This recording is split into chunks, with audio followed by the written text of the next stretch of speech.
All right. Um, Freaks, geeks, weirdos, and everything in between. Welcome to. Uh, Session 2. well, oh God, it is session two already, isn't it? Welcome to session two of this game world.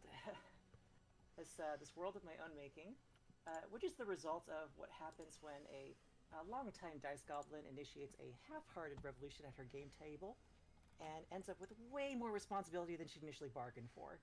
Fast forward 12 plus years, and now here we are in a world of my own making. Ow. It's filled with. This is a world filled with fantasy, pulp adventure, and just a teensy buttload of sci fi woven in.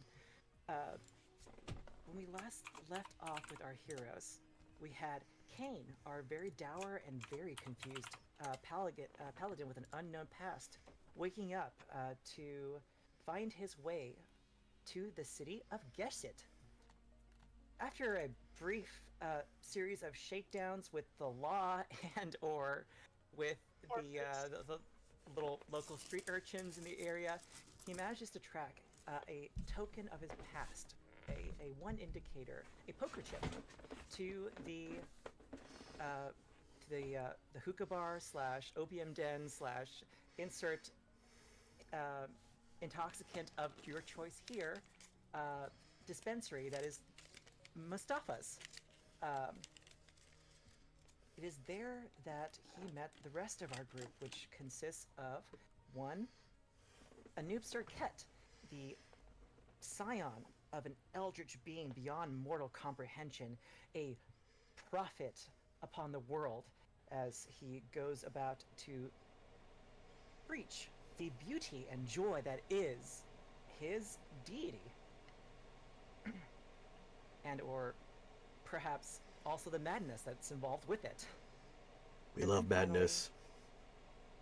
we have Malark Teetopple, a young halfling, half-elf father who's on adventure with his adopted son Higgs Teetopple, a half-orc of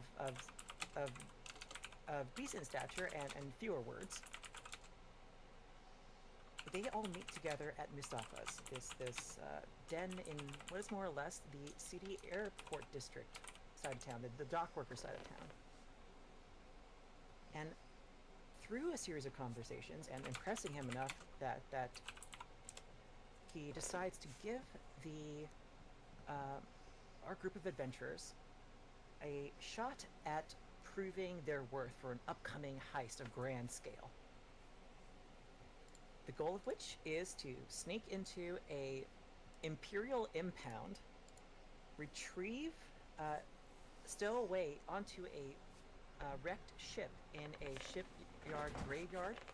graveyard, and snag a piece of technology from inside the vessel itself and bring it back. Sounds like fun.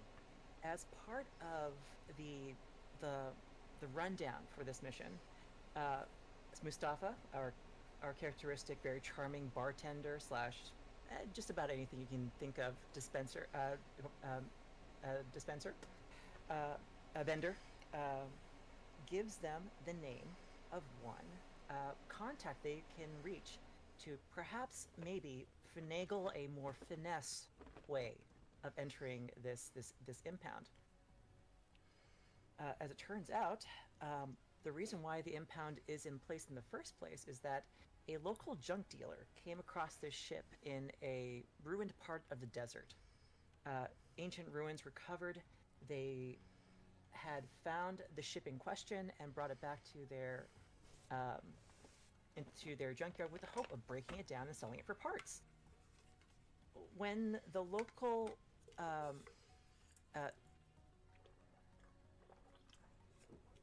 nobility, essentially the local sultan, caught wind of it and immediately must have this ship for himself, and so bought out the ship from this junk dealer and essentially put it on lockdown until it can be properly assessed and eventually taken away to who knows where. they are given more or less 1 day, our heroes, 1 day to complete this mission, and we now join them on their continuing adventures. So, given what happened last time, you exit Mustafa's bar. Night begins to sort of like slowly creep into the desert. Hello, I'm creeping in. Hello, night. And a cast shadow of the long spire that is the sort of like center point of this turning world, which I would describe as two tops inverted against each other, begins to draw itself across the night sky. With you being on this spire itself, the daytime here is incredibly short and only lasts a few hours, even during the middle of what this world's summer would be. Walking out of the bar, you find yourselves in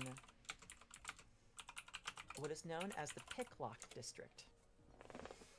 Where do you all go from here? It is a part of the city that caters again to the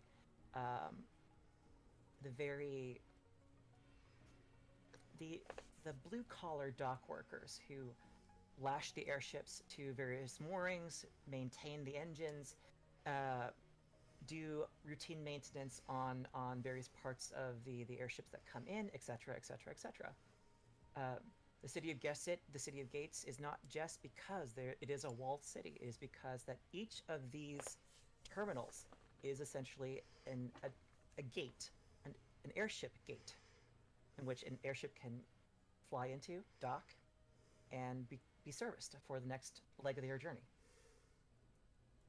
So, to that end, here is where you find yourselves. Ooh, neat. I like this. Yes, it's very cool. I'm glad. To that end, does anybody remember, or would anyone like to make a check to remember the name that Mustafa just gave you? It's a very low DC. Yes. Is it an int check or? I would say that this would be your choice of either an intelligence or wisdom saving throw. Oh, I'm gonna pass because both of those are equally terrible. I'm gonna roll normal. I got a 23. Well, Jesus Christ! I thought I did well. Holy crow. Oh my gosh. Normal mode strengthens your bones. Eldritch mode. All right, let's start at the bottom and work our way up. Anyone get above a 5? Yeah, I got a 12. Cool. Anyone get above a 10? I got a 23. Yeah, I got a 12. Anyone get above 15? I did. All right, that was Knight with above 15. Cool. No, Nope, that was a noob. Knight didn't roll. Knight didn't roll at all. Okay, I understand now. I was just like, I was waiting for a nice response. Did you not roll? Oops. Nope, Knight didn't roll at all. Okay. I chose not to roll. That's Kane, fair. you don't have much of a sense for this sort of thing. You are suffering from a series of amnesia spells, which you think may be related to each other. It's kind of hard to tell. One flashback sort of like burns into the next, sort of like melds into the next, melds into the next. It's hard to try to keep it straight in your head. And so being present in the moment is about all you can manage right now. Malaric, you remember the name, Adrit. No real details about who they might be exactly. This is your first time in the city. But with that name, you might be able to go ahead and get around asking people if they've heard of somebody like that. Mustafa was kind of closed-lipped about how to find this person in the first place, only that he knew she could be an asset, or they could be an asset. And Ken, Mm-hmm. okay, because you basically beat the DC, by A lot. three orders of difficulty. Mm-hmm. I will not only give you the name, but I will give you the opportunity to ask 3 questions, and I will answer truthfully. Okay. Let's see. So, obviously, we need the name. The person in question that we are looking for, where would they be located? So, That's question 1. okay. All right, let's start with question 1, or do you want me to wait until you ask all the questions first? We'll do it section by section. Sounds good. Where would they be? Yes. On the way here, when you had heard that somebody was causing a ruckus and shaking down local street urchins for information about Mustafa, Mm-hmm. there was murmurings about Adrit from the crowd that you can just sort of like think back to. And as you connect the dots, you realize that she is associated with a place known as the Rouged Knee. Rouge de Nez, okay.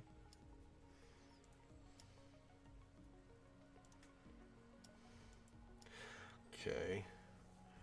Question 2. Outside of the Rouge Knee, do they have any other known associates that we could question? Okay, cool. The answer to the question is yes. I'm going to give you a little bit more than that because it seems like a cop-out. No, that's fair. But for the most part, she is known throughout the city for her business.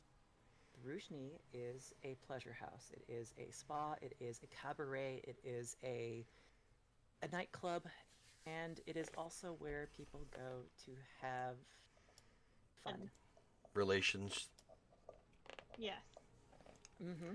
The relations in question, more than likely, a lot of the sex worker union in the city basically knows her by name, and she's kind of like their union boss, is what you can gather just from the bit of scuttlebutt you've managed to pick up on inside Mustafa's bar. Okay, so Rouge Knee, she is basically the boss for the pleasure house. So basically, giving her name, people will point to where she's at. Is she particular to certain species? Because obviously, like, we had our incident in the bar where people were hating each other. Does she not like certain species? Not in particular. Like, she'll take in whoever, men, women, elves, dwarves, halflings, gnomes, etc., etc., etc. You get the idea. She herself is a tabaxi. Okay. In terms of things she can't stand, though, she does not like the nobility, and she hates that they kowtow to what is known as the occupation. The occupation is a Vendrian force that basically acts as a foreign sort of peacekeeping force, but really it's mostly to keep their satellite states in line. And the nation that you're in, the city-state of Gasset, is one of them. Say like with the U.S. troops stationed in Japan. Very much so. It is a you either love it or you hate it kind of deal. If you find some people who like agree with the presence of the occupation, basically, you will find people who vehemently disagree. Okay, well, that's my 3 questions. I guess I will illuminate this information to the others in the party, and I guess we should start walking around and asking questions so we can locate the Rujni. Marek, because you exceeded the difficulty by 1 level of success, you may ask a single question as well. Oh, I have a stupid question that has no relevance to our mission. Go for it. The only stupid questions is the questions not asked. Agreed. What level of cleric does she have working at the Rujni? In terms of level, probably comparable to you all. Okay. At So the very least, someone your who disease. could... Yeah, that's what I was getting at. Like, They if have you're, a very if you're running this... They have a very extensive health plan.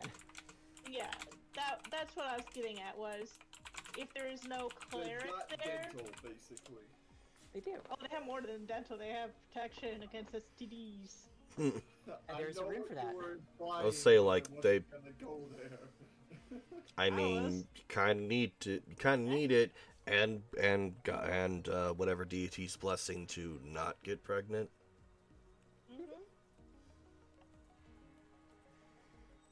There's a room for Malark, that. Mal will just look at the group and be like, now if you guys want to participate in any of the activities there, that's okay. Just remember to have protection.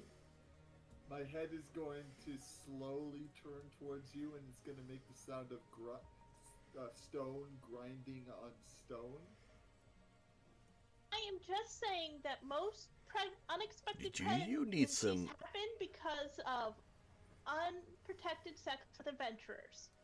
Do you It's need some statistical grease for your facts. neck, my friend? Yeah, that was kind of painful. Yeah, you heard it, and then like a nearby like woman who's like tending to a market stall kind of just looks at you and kind of goes, "Ooh."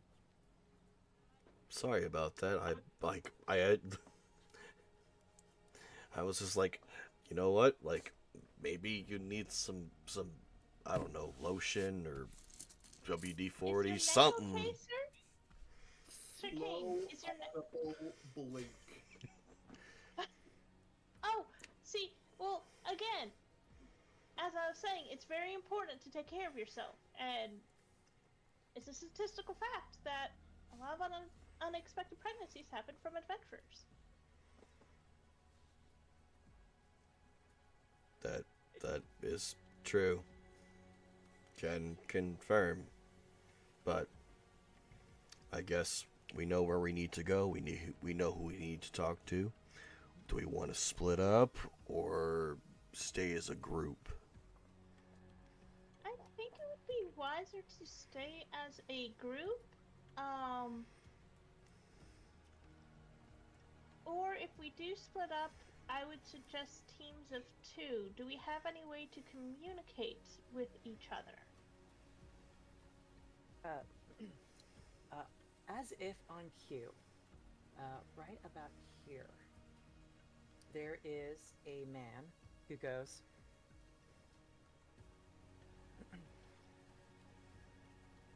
"Comm cuffs, get your comm cuffs here, please. The magic of long-distance communication. Comm cuffs for every occasion, every look, every possible style you can think of." Out of character, I heard C-U, not C-O. The fact that I have detect thoughts, I could just mentally send images to you guys. No, it's worthy of just keep using that cantrip. It's just like, hey, we're over here. Where's here? I send mental image, and then milk carton turns sideways. Question for the cuffs. Are they furry? It can be. He'll go ahead they and present to you basically what amounts to as a very ornate-looking ear cuff. This man right here says that not for that you're actually going to want to head down the street that way, my friend. But this in particular is for the low price, approximately 10 gold pieces. you can go ahead and get this very nice ear cuff that allows you to speak to basically anybody throughout the city. Can I make an insight check on this guy? Go for it. I feel like Sorry, he that's is... out of my budget. I only have 4 gold. I feel like he's... You know what? I rolled an 8. I feel like he's overselling it. Like, he saw the dandy halfling and was like, ooh, money bags. But I rolled an 8. It's funny you use that, because just today I learned what dandy means, and I thought it was a slur at first. I was like, the fuck? I was playing Oblivion, and someone said he may look like a dandy, and I'm like, the fuck is dandy? It sounds like a slur. I mean, so like, I was like, oh, okay. I mean, myself am a merchant. I could haggle. I rolled an 8 on my insight. Is this guy a Seems legit businessman? Okay, He seems legit legit, businessman. like- GM. Malark, you've seen similar items back home, in Luminaire. Oh, excuse me. In the city of Luminaire, they have very similar sort of devices, but you've never actually sort of like went out and like had to like purchase one. You've always had ones that are hand-me-down. Yep.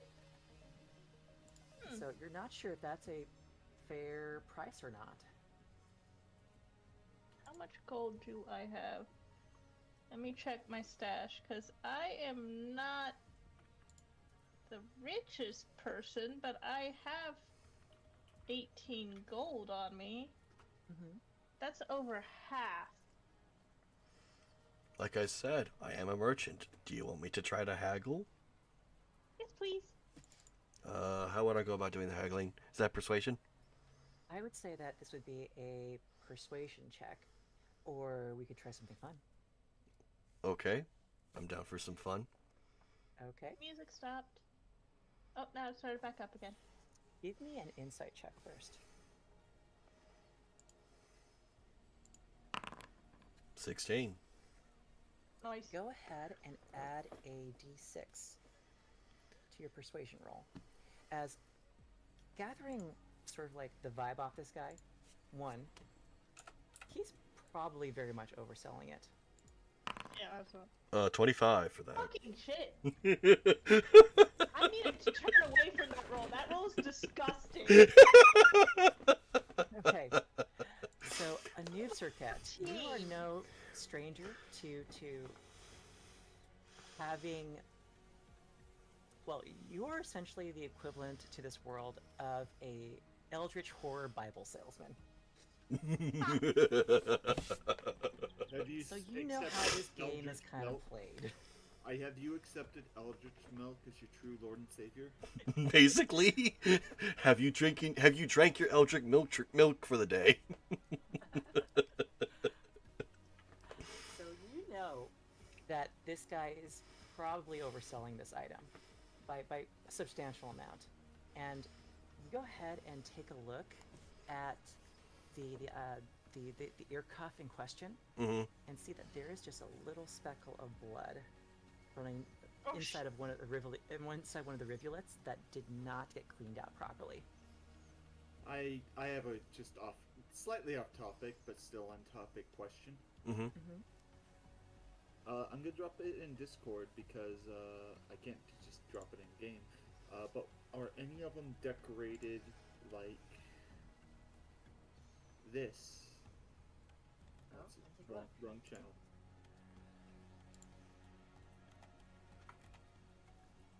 Because this is what I had imagined. Yes, very much so. Very ornate, very. They are designed to fit a variety of different ears. The one in question, which you sent me, which is sort of like this almost gold filigree sort of thing that sort of runs up into like a sort of flowing, sort of like rococo rivulet up the length of the ear, that exists. They're actually one of the more common ones, and a lot of them will have precious gems sort of inset into them of one type or another. Cool. Because that's what I had envisioned, and I just wanted to make sure I was like, thinking of the right thing here. That is in fact an ear cuff. Okay. Alright, so with the 25, what happens? Okay, so one, you know that this is last year's model, for one. Two, it's stolen. You could probably get away with buying this outright from this guy for about 2 gold pieces. And we'll need a set of 4, right? Mm-hmm. Okay.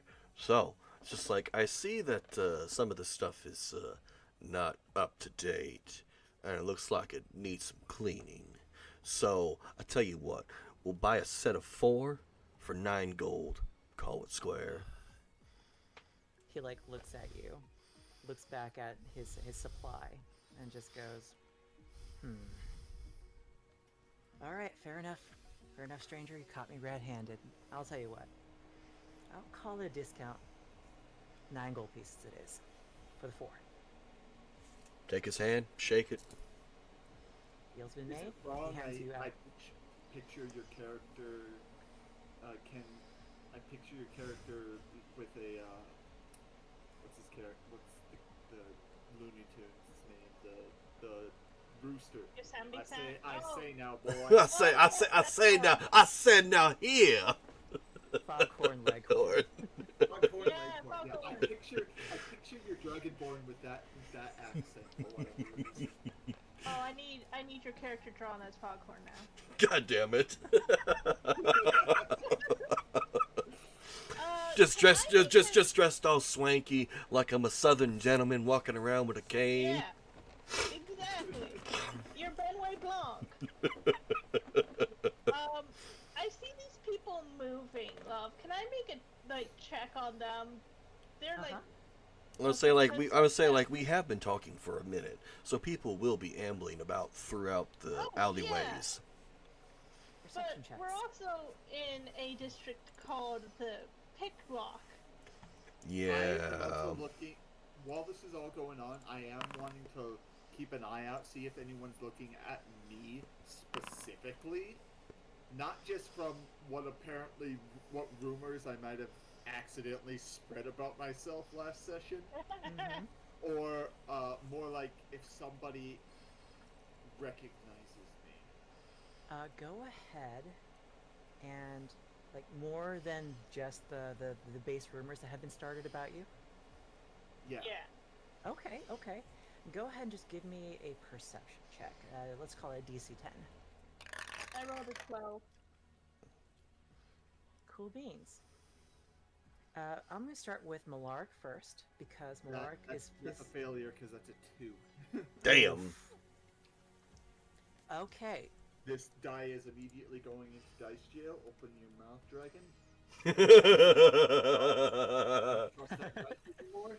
That dice sometimes rolls really, really well, And and then sometimes 95% of the time, it's just all under 10s. there is an owl folk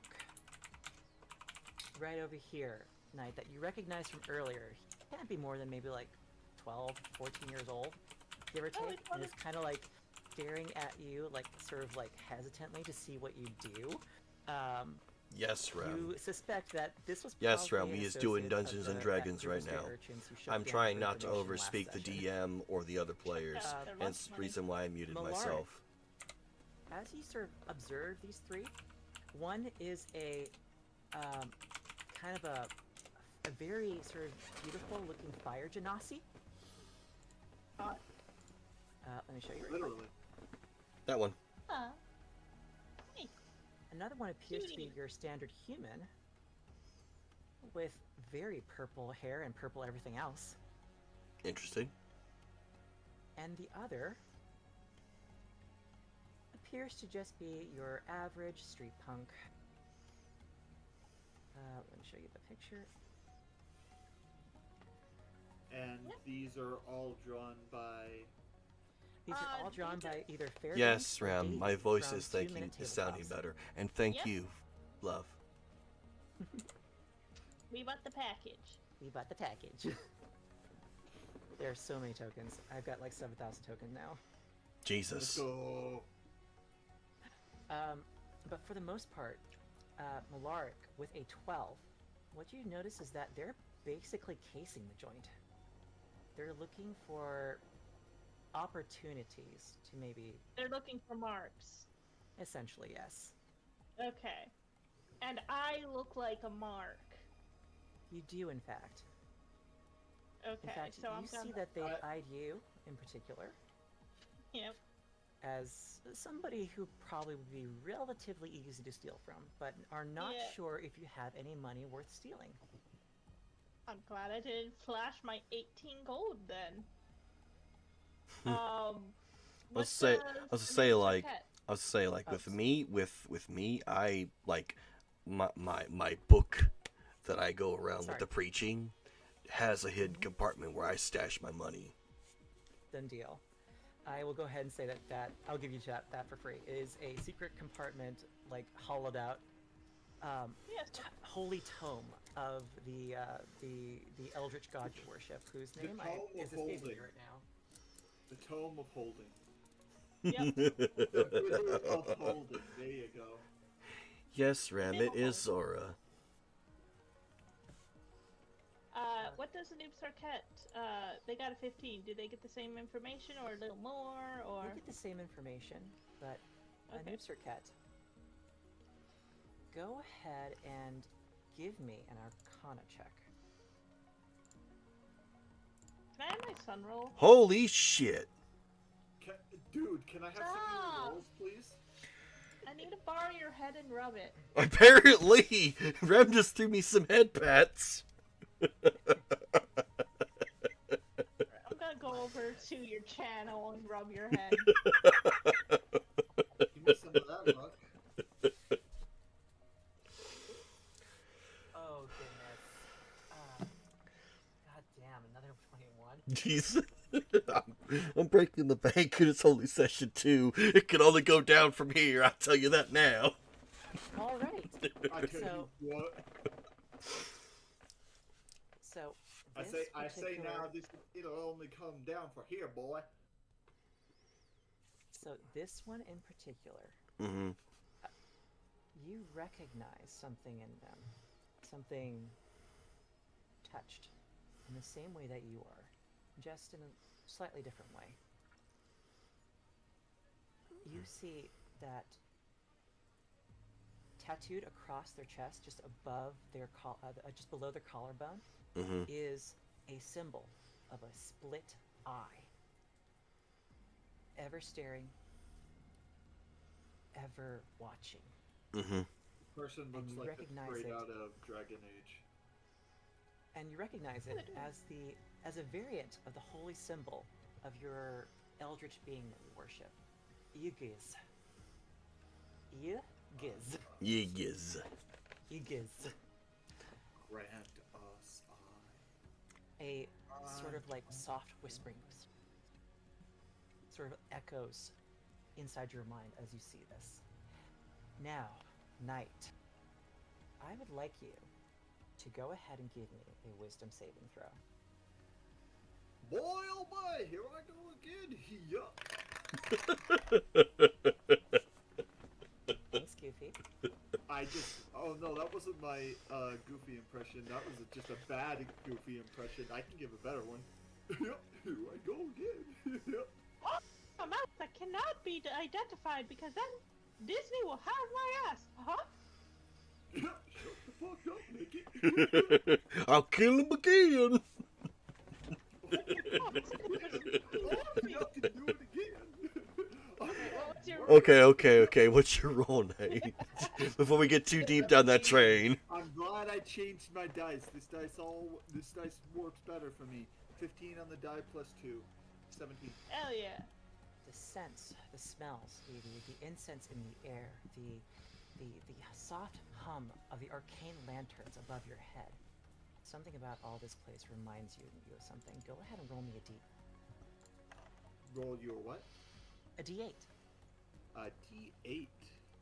Oh, Yeah, we all heard roll me a D and then you cut out for just a brief moment. Okay, I'll roll you a D. Zip. Oh god. Flop. That would be a 4. Cool beans. I has an idea when you're done with night. You are sort of brought out of yourself, Night. You're brought back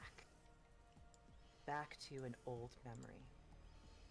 You're cold, shivering, mostly naked, in a dungeon cell. There's this almost an acrid, ozone-like stench on the air. The sound of like electric components that have just completely fried themselves.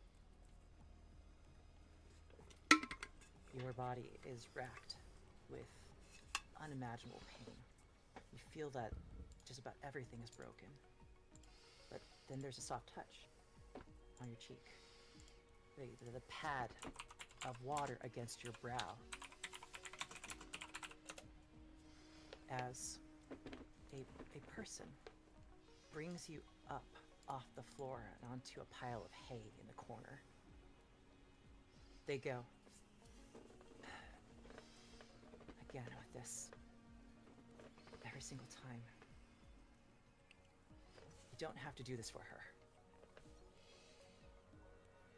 Just throw you back in here again. Roll me a perception check.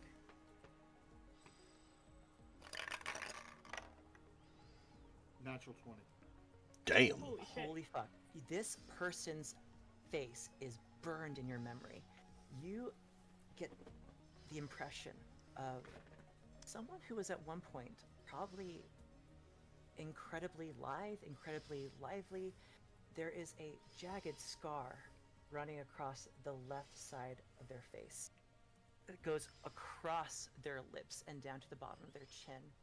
A singular green eye, milky white, stares at you from that side of their face, while the other side is perfectly clear, perfectly aware, and very much focused on trying to get you back on your feet. And then you remember their name. Emra. And then you remember what they mean to you. You, together, served the person who turned you into this. You tighten... In the present day, you tighten your grip to the point where it almost bleeds a little as you recall the pain, but then also of this person, Emra, I'm trying to find a place to write Who- this down. together you worked for the dragon. You worked for the Undying One. You did her bidding at the point of a blade. The sword of Damocles hanging above your heads constantly. Can you spell her name real quick? Let me go ahead and type that into the NPC chat. Actually, I'll type into the general. E-M-R-A-H. Emra is their name.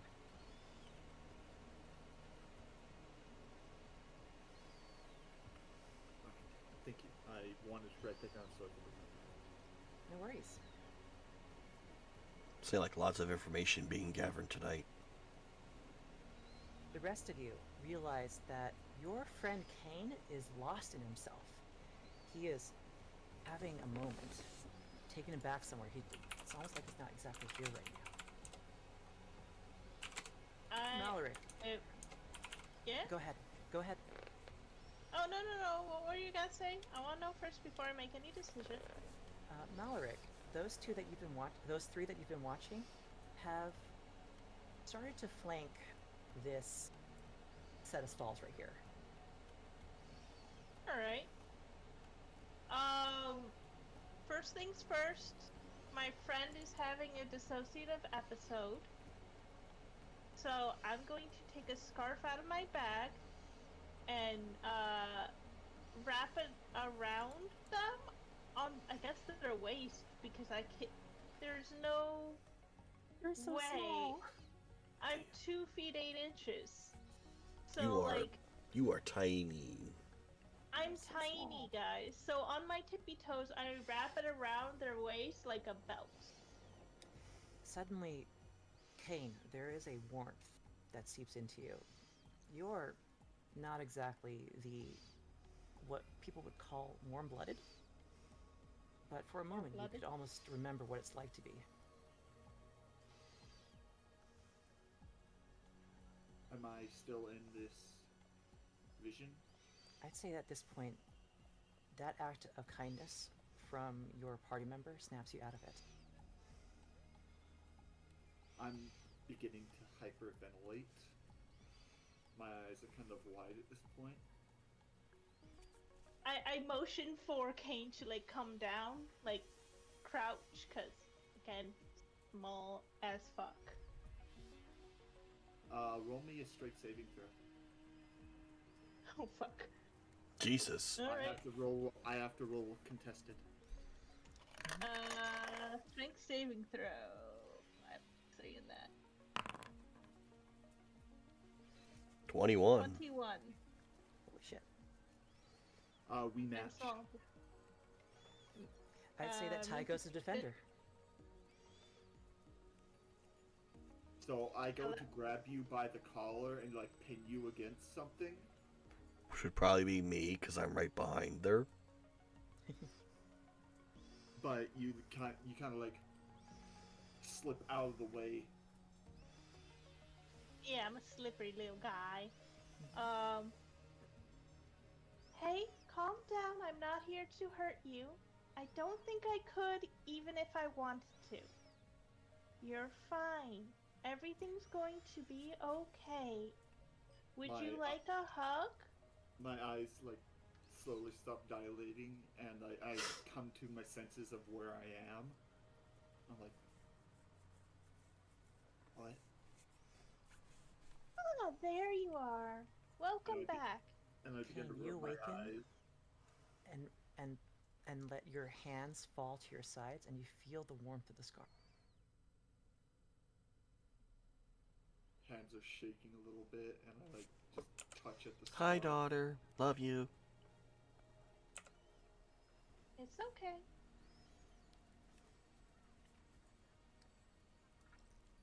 You don't have to talk about it. One of the It's okay. vendors from the nearby stall comes over. Is everything all right? Do y'all need help with anything? Everything is fine. And I give the look of, yeah, we're fine. Don't Fuck ask too off. many questions. I scoot myself forward. I'm trying to get closer to... Yeah, because something's happening over there. Hey, Kane. But there's a reason for why I'm doing that. Yeah.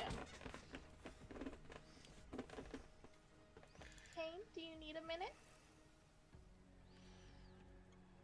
Like I like untie the scarf. So 5, 10, You 15, can keep 20, it. 5, 30. Cool. And I'm just, I can do what I do. I can holding do. it I can do in what I my want to do when you're hands done. Awesome. for a moment. You see that this person approaches this market guard from behind, grabs them, and begins to pull them back into Oh. the space between the stalls. And Meanwhile, can. these two Mm-hmm. just grab from the market stall here, basically anything shiny that looks valuable, and they take off. Oh. Do I see this? Oh yeah. I bolt after them. Like I have the scarf in my hand, and I just like immediately, like without recognizing anything else around me, I just bolt after them. 15, Go ahead and give me an athletics 20. check. Oh, you jest. I am seeing someone's life being threatened.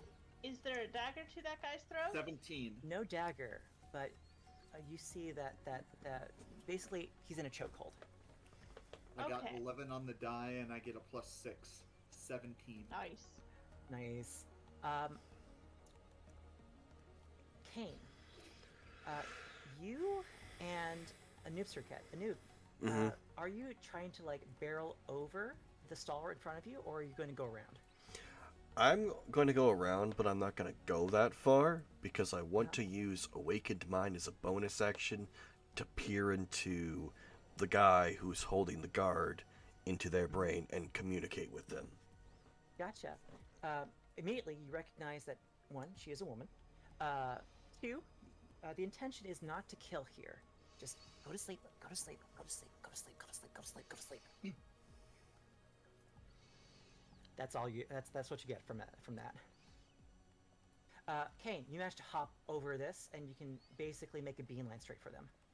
When I get about here, I'm gonna take the spear off my back, and I want to try and throw it, and pin one of their legs to the floor. Understood. Go I ahead. want to basically go. Ow. I'm aiming for their calf. Thank and I you for want the to hydrate. Go through the calf and into the ground. Understood. Go ahead and give me just an attack roll.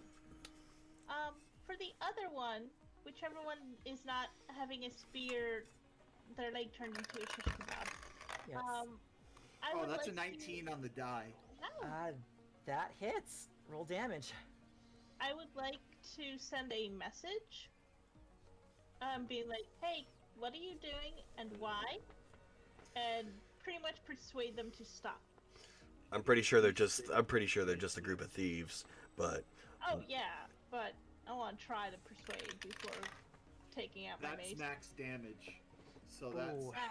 are you taking Um, you're taking their whole fucking leg off? So, No. which one do you hit, Knight? They have the I same want AC.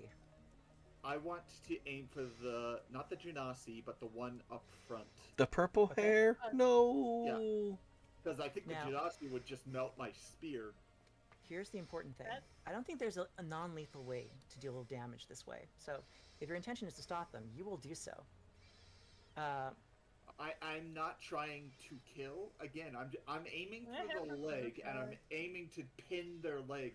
I'm basically aiming for the Are you trying to The trip them? Achilles heel.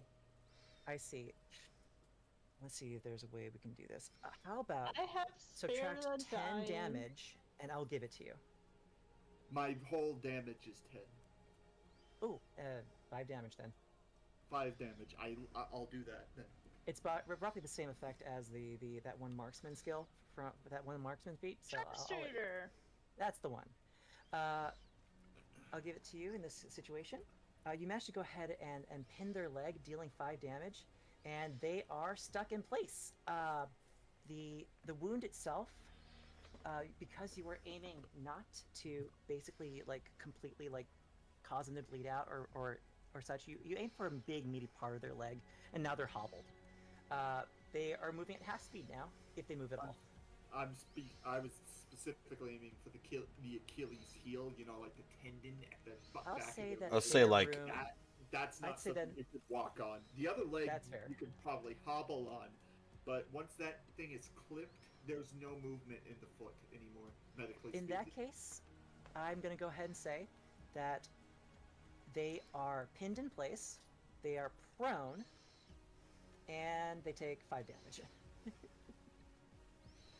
That You worked for successfully me. grappled with And a I used spear.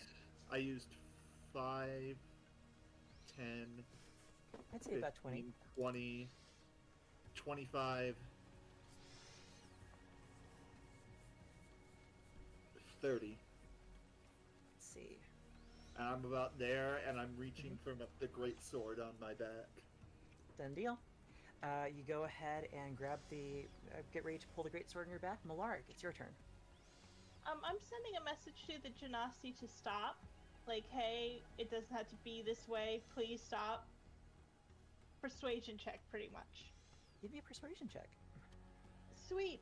I think I'm Did actually they good have at that. advantage considering what I just did to their friend? I will say that they didn't even realize what had happened just yet. Okay. It happened so They're still fast. kind of in shock. Gotcha. 15. That's fair.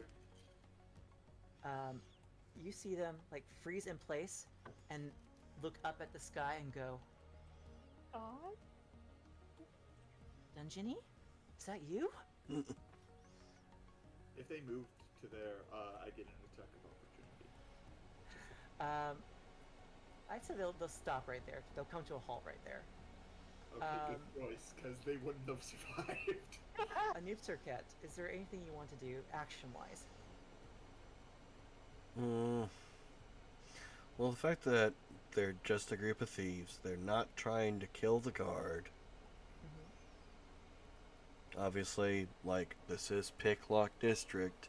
For the most part, is like outside of going back into her mind and asking her what are they really after.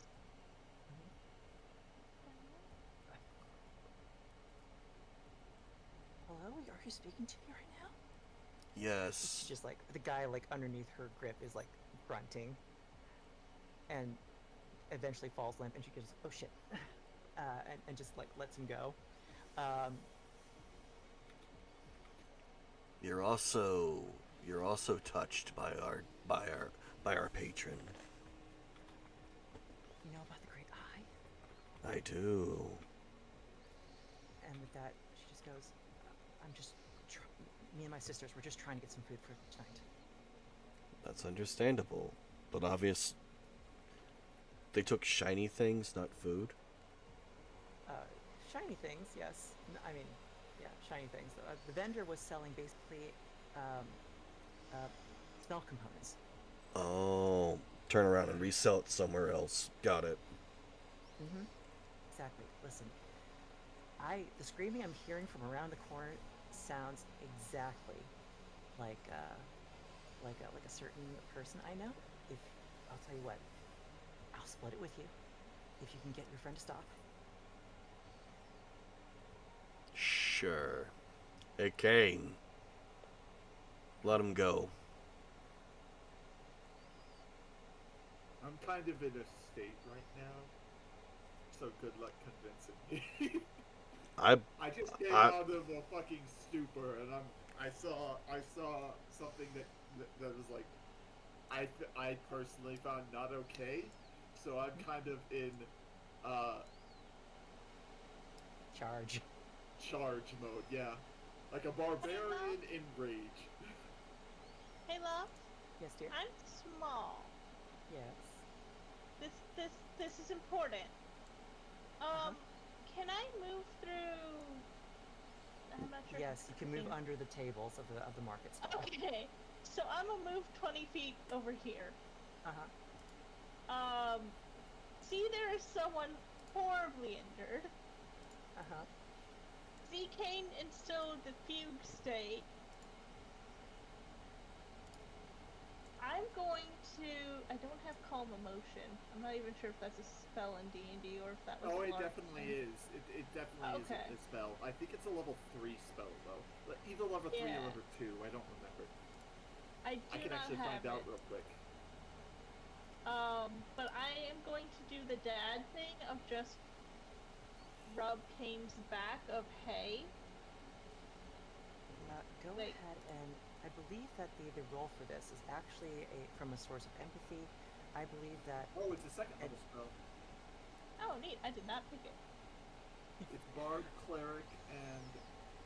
I guess a cultist is a new thing. That you could try and sort of bring somebody out of the fugue state through the use of insight. Okay. It's essentially the emotional intelligence skill. 21, baby! Yep. Awesome. Okay, we're getting some really good Now, Kane, while you're in this fugue state, while Malark is doing their thing, wisdom saving throws to bring yourself back to a state of calm will be at advantage. Alright. Sounds good. Hey, Want me to roll that right? Let's say that with Malark's help, you realize that you are in a fugue state in the first place. I'm gonna retie the scarf around your waist. Scarf is tightly in one hand, so good luck getting it out of my grip. But, because it's like a deadlock right now. Oh, that's fair. I start just talking like, hey, it's okay, when I was a kid, I had these type of episodes too. You're fine. Breathe Oh no, you in fucking on a didn't. 4 count. Breathe in on a count of 4 and out on a count of 7. You don't know mouse fast. You just hear me go. You know. I have something I want to say, but I can't say it because it's spoilers. Breathe. Maybe not the same type of thing, but I did have attacks that would make me not myself. So breathe in on a count of 4 and out on a count of 7. The woman with purple hair is currently on the ground, looking at her leg and screaming, like double hands at the injury. It's Oh, like the that Jim Ventura Carrey. thing. Jim Carrey. Yes. Because this is 20 feet. And in the moment somebody stabs the other leg, ah, Okay. Yes, I love that movie. You may have watched it repeatedly. Anub Surkat, you hear in your mind, I've got to cheese it. Come to the rooftop on the grapevine. Find me there. Make sure that my sister makes it out of this alive. Okay. And Yep. she starts climbing up the wall and starts GTFOing. Spider walk, spider walk. That bitch definitely has spider walk. I'll say, like, I let her go. He's half spider. So this is 20 feet, 25, 30. Mm-hmm. Ignore that random circle. I was just trying to check something. No worries. How you delete it is you hit the measurement control over here, and you'll be able to highlight it with your mouse and hit the delete key. Cool. Problem resolved. Thank you. I've not really used Foundry, so thank you. I've been using it for years, so we are Gucci. I hear my cat. Fair And enough. it looks like guards are on their way. Yeah. Yeah. Where's So- James during all this? You see that he's disappeared. Higgs? We will have to contend with Higgs later. Am I close enough to pull the spear from their foot? I think yes. You can reach That out might and be a grab it. bad idea because you could cause further damage. It's like they're attached to the ground. If the spear doesn't come out, You'll have to do that very slowly without doing any further damage. you know what? Can I do a medicine check? Go for it. I have cure wounds too, and medicine. Pain. She left your threatened area. She immediately looks over at her sister and just goes, Yandy, no! I'm going to roll an Okay, attack, okay. but at disadvantage due to the. Oop, didn't mean to click that. Due Whoops. to the stuff going on around me, and Yeah. the whole being talked down and everything. Yep. Go for it. First one's a 16. Second one is a 6 plus. I think 6. So that's 12. Okay. 12? That barely misses her. Yeah, it's a plus I 6 can- to hit, so yeah. I can heal the injury. We need to get the spear out. So there's a half-hearted, but still Swing. there's a kind of it's somewhat half-hearted, but it's still a swing at her, and the greatsword just kind of slips from my fingers, and my hands are just shaking, and I kind of just fall to my knees. Do I need to Down do a? the street, Listening. as you attempt to try and understand the nature of the injury, Mm-hmm. you think that given the what the state is in right now, pulling it out would probably be a bad idea. But you are certain that you could probably pull out the spear from the ground and clip the handle off the spear to Oh. allow them to at least stand. Okay. Is that a strength check or I would say that this would be an athletics check. athletics check? Yeah, I'd I say mean, there's straight athletics. if you know how the weapon works, there's a little bolt that keeps wood part in the spear, Oh, there we go. Yeah. and if you can Um, just like if you have like the tool, you can just like pull that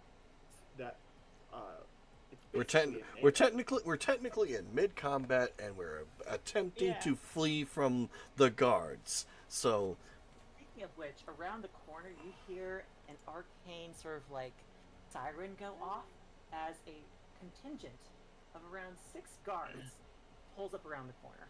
I wasn't done though. The spear is also very, very old. It's chipped. It has rust holes in it. It shows very obvious signs of damage. It would not be hard to just clip that nail and slide the wood post out of the. okay, so what? Okay, what would you I would say consider? athletics. I would say athletics here because it does require some skill. Mm-hmm. I'd say either athletics or just a straight up sleight of hand check. Strength. Sleight of hand check. Okay, Mhm. 13 for sleight of hand. Nice. Ooh. You managed to go ahead and finagle the bolt out and pull the cap out of the head. And there, she's free. No longer pinned to the ground, but very much in pain and very much only moving at like 5 feet at a time. She turns to her sister, who then pulls her like under her arm. Thanks for nothing, I guess. I don't know what the fuck's happening. And she just like hobbles off with her. And then waiting for her at a nearby like overhang is Higgs, who reaches out for her hand and pulls them up onto the roof where they can make their escape. I give a thumbs up. Higgs waves at you and just goes, points in a direction down this alleyway. That way. All right, we need to go. We need to go. We need to go. I guess it's time for the dashings. You managed to get out of there more or less intact. The guards, it all happened over the course of like maybe 30 all of, seconds. 15 seconds. 16-ish, 12-ish seconds, give or take. And so the guards are just sort of like contemplating what the fuck just happened here. You take Higgs' lead and head down the alley, and you're out of sight in no time. Okay.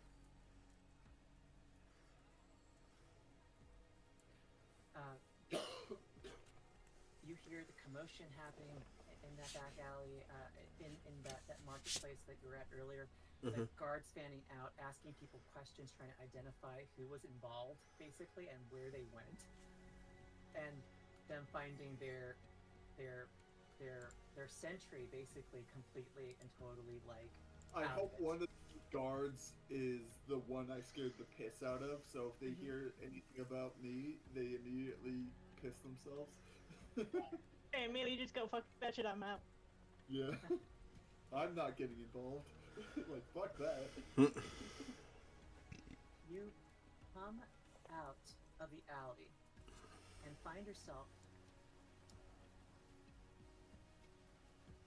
face to face with bright lights, big neon, almost Arcanotech style like neon signs that basically spell out in the common tongue the Rouge to Knee. Right about here. That's where we needed to go.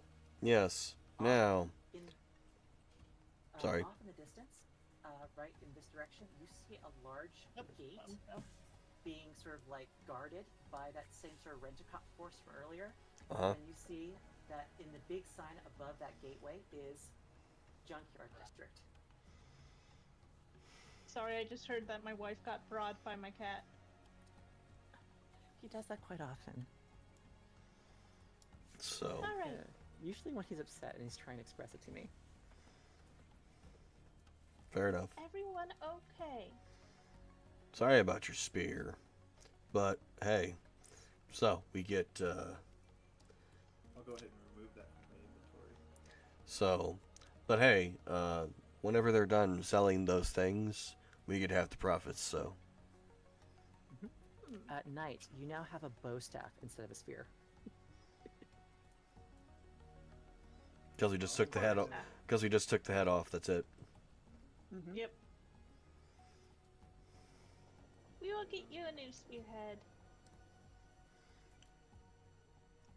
Now But- then, we should probably go into the Rouge-Ni, as I believe those guards I'll have to do that are in going D&D to Beyond. be a bit relentless.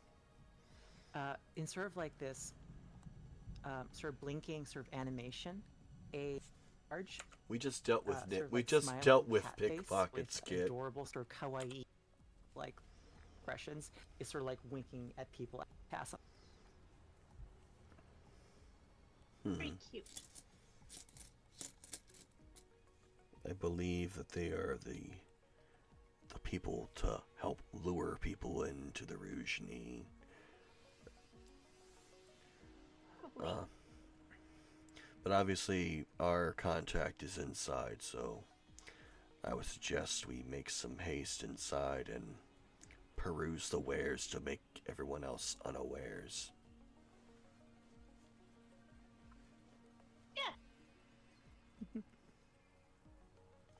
Mao will head towards the Rouge-Ni. You walk up to the entrance, and outside there are gorgeous men, women, non-binary folk who are just lounging and vamping, making poses occasionally, leaning into like some sort of, like quirky smile. If discuss the You're cutting in You're and out a breaking little up. bit. oh, sorry, is this better? Yes, that's a little Yes, bit better. vamping and posing, and then you Oh. cut out. Gorgeous people vamping, posing, making sort of like sly comments to each other, and occasionally they're sort of like snickering or giggling, and kind of like that. Oh yes, kind of way. Yeah, they're definitely the ones who are like, hey, come in, we got exactly what you need. Exactly.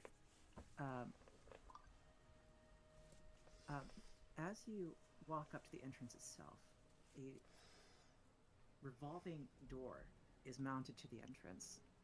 People walk in, people walk out. All sorts are mixed together here. Mm-hmm. You see a royal janissary, an officer of the nobility, basically covered from like neck to forehead in kiss marks from lipstick stains.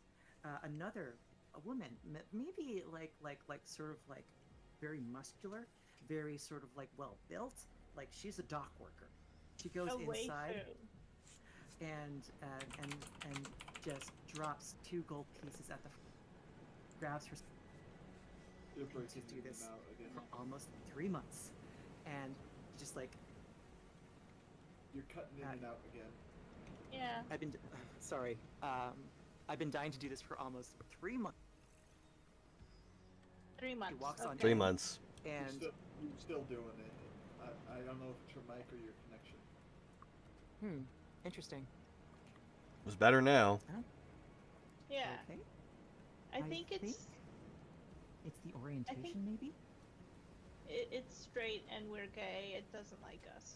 Apparently. Unfortunate. Well, I'm gonna try and keep it here and see I'm if neither that works. straight nor gay. What does that make me? A problem. Asexual. It makes me a problem. That's what I'm making Yep. it. I identify as a problem. Hey, that's my secondary gender. The big burly woman walks inside like fangirl about to see a and to an extent there is music coming from this place. It's kind of chill, but the sound of a sort of cabaret singer sort of singing along to instrument is Oh, sort you're of like doing it permeating the atmosphere. I'm sorry? You were cutting in and out again. Damn. Here, I'm gonna turn off automatic game control. Let's see if that I helps. think that's what's causing it. Okay. Alright, how's this? That was better. Say a sentence. Say a sentence then. first. before Hello we there, say- hello there. My name is Aubrey. I am totally gay. I love my spoos. That Yeah. Is there that any- that seems to be working fine. Also, I do apologize if you hear thunder coming from me. It is currently storming right now. No, Okay. I'm sorry. No, that's fine. I'm just forewarning hopefully you you- from any background noise on my end. Understood. But more or less, Gidley, she like goes through the door as that same janissary guard steps on out. At the same time, a nobleman from the inner parts of the city, basically someone you can tell is definitely a noble, but is wearing street clothes, but they're far too clean. They're slumming it. Walks on inside with them and just like, hello, my fellow man. I'm here to see the show. So I want to get involved in the scene, but my character is still kind of out of it. Is there any water or water bottles within reach right now? In terms of like refreshments, there is in fact a large basin of water at one of the stalls nearby. Mal looks at the noble and just like gives What? them the side eye, like, ew, a noble.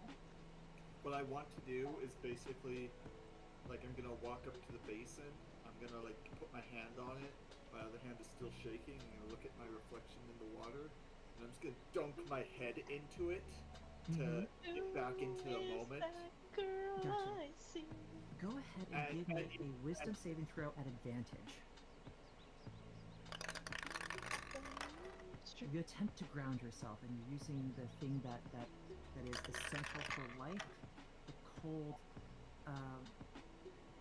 water against your face. What did you get? That is a 16, I think. Wisdom saving throw? Yes. Brings you Yeah, back. you're up to +2. Yeah, so 16. It brings you back into the moment. It brings you back into yourself. You're no longer there anymore. Maybe you were over the course of the last some couple minutes, but now it feels like it sort of like you were there and Dream. here at the same time. Now you're just here. When I pull my head out of the water, it's like that Little Mermaid scene where she's throwing her hair back, and it's all in slow motion. Go ahead and give me a performance check.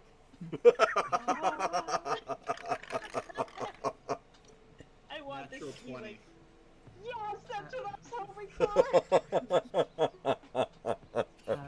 You turn some heads out front here. Like there's a certain charm to you. Granted, it is a moment of charm born of probably the circumstances of you being dripping, sopping wet, and executing a well-timed perfect hair flip at the same time. Hey, what makes things hot? I'm gonna put my hand on my mouth and just kind of like brush Put it the to you this water way. upwards and across my hair, basically combing Oh, my you're hair doing back. the Virgil. You're Virgil. You're Virgil. Put it to you this way. This is essentially a desert world. Everyone's thirsty. And now they're Wow. really thirsty. Mal's gonna Yeah, try don't- to go in. To the I brothel. almost beg for one of them to flirt with me because I will punch them in the mouth. No. You are dangerous looking enough that most people will give caution to you, to approaching you. So They'll give you that. flirted at, You'll But get they'll get give that you a- eye. They'll give you that eye. Yeah. in the kind of way Yeah, that that's just ayo. like, now hear me out. Kind of- I can fix them.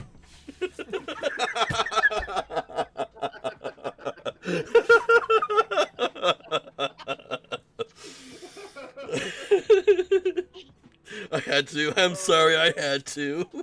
Someone somewhere in that brothel is writing fanfic about this one moment, about this one person being like, I can fix him.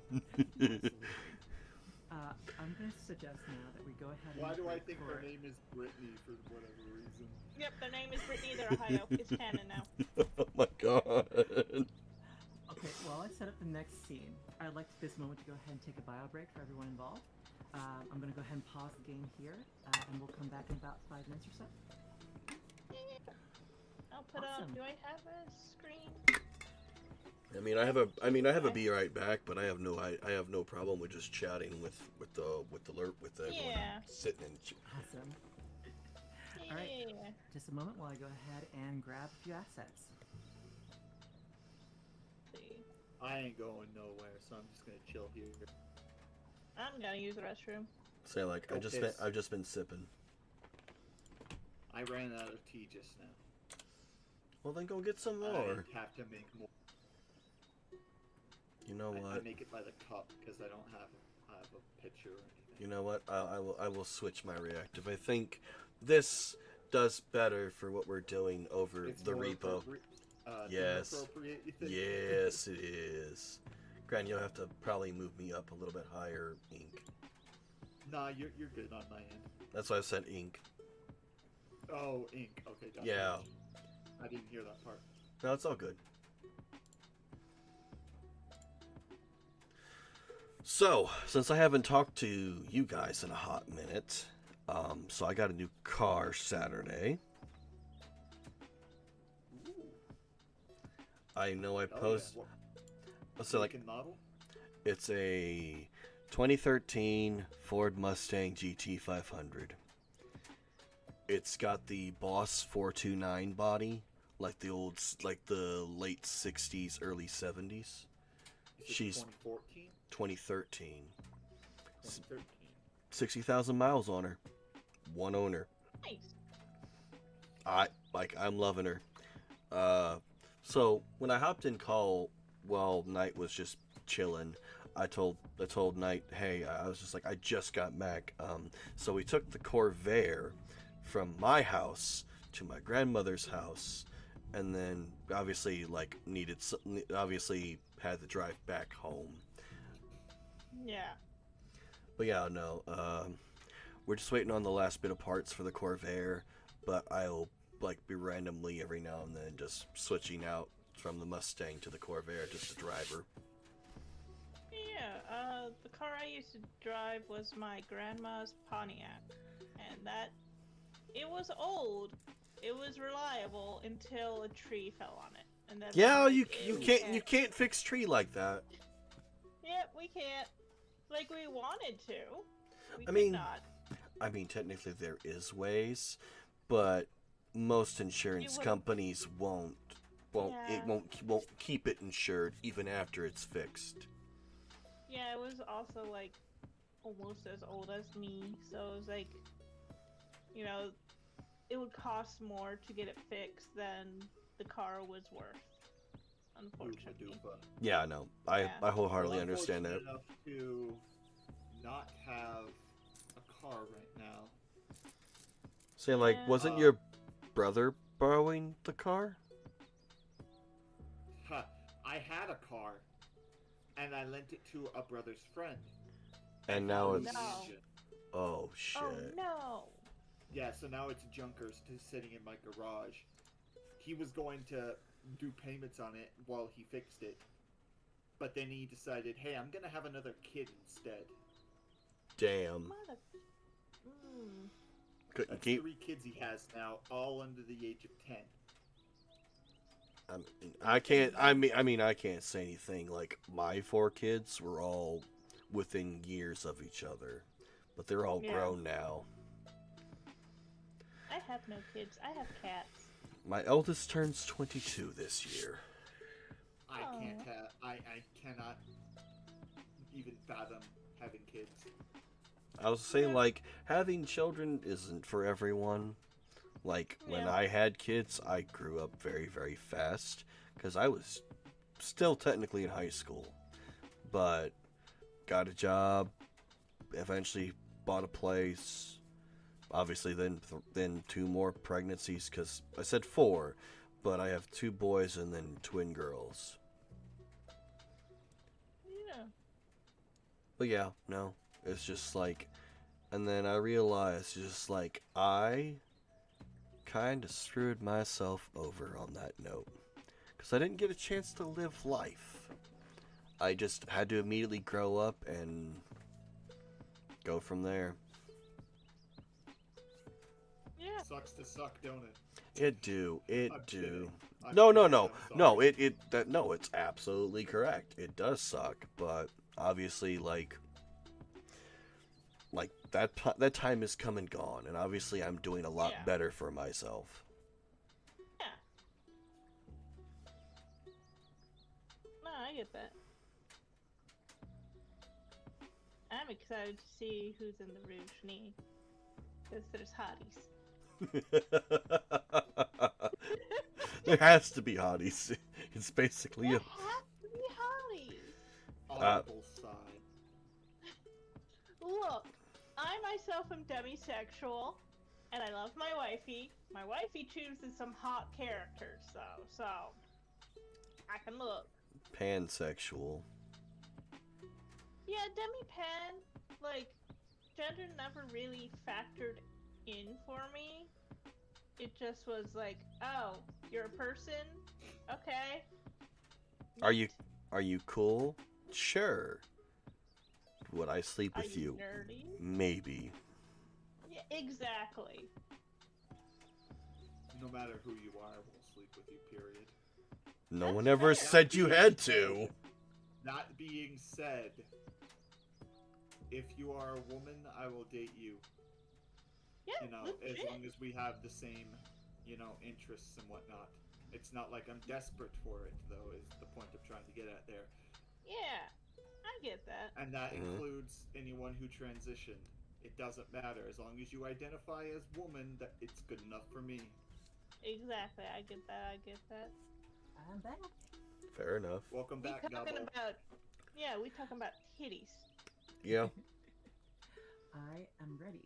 Start the next part of the next chapter. Cool, I never So- stopped streaming. Let's go. Say like we just been sitting here chatting with each other / chatting with chat. Indeed. Yeah, Hey, Chad, how's it going? Talking shit about you as well.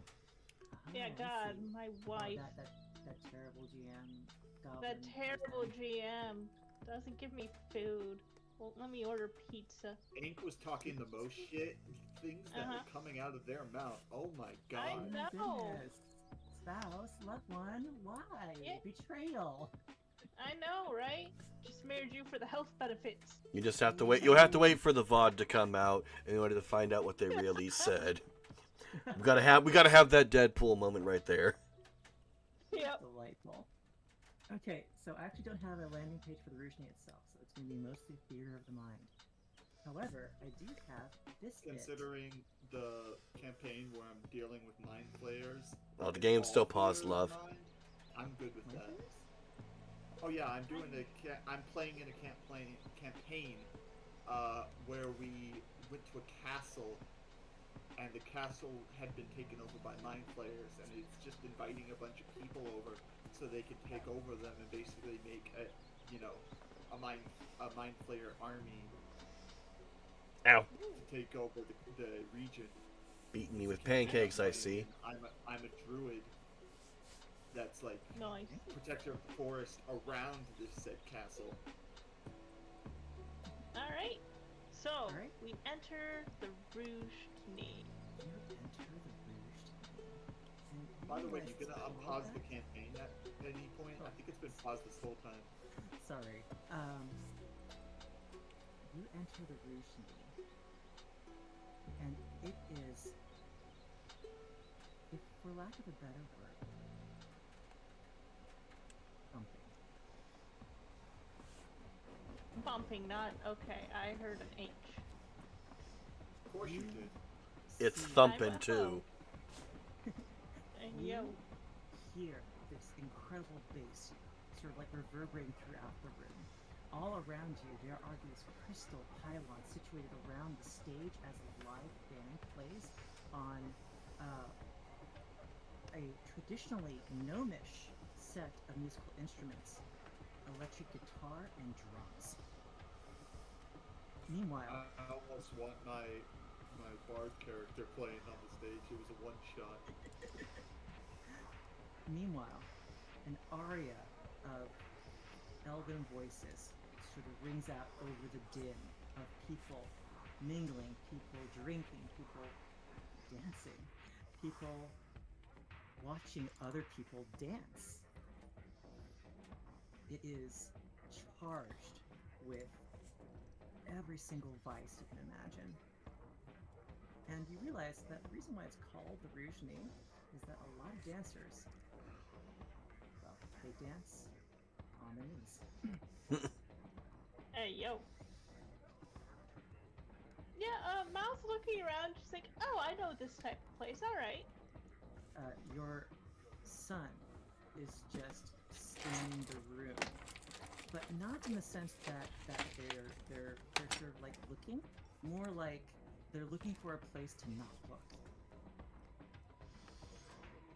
I'm a whisper to Higgs. Actually, I have the message cantrip. I'm gonna message Higgs. You're going to stand out more if you look around for a place not to look. He takes in a sort of like deep breath and just focuses on the stage. I'm going to, as I'm walking into this place, I'm going to take the scarf that was given to me and I'm going to fold it and put it into my armor. And as I walk in, I'm going to look around but look uninterested. Like none of this is appealing to me at all. You get Like I have more important things to do than to be here. Like I'm on a mission. Gotcha. As you walk on in, you realize that there is a bit of a line. There is a bouncer in the front entranceway. Big, sort of burly, sort of dwarf man. And next to him, a dwarf woman with a very prominent beard. They just sort of stand stoically together, almost like edifices that judge whether or not somebody can enter or not. And they're kind of just looking at the line, looking to each other one at a time, and just going, "You can enter. Stay.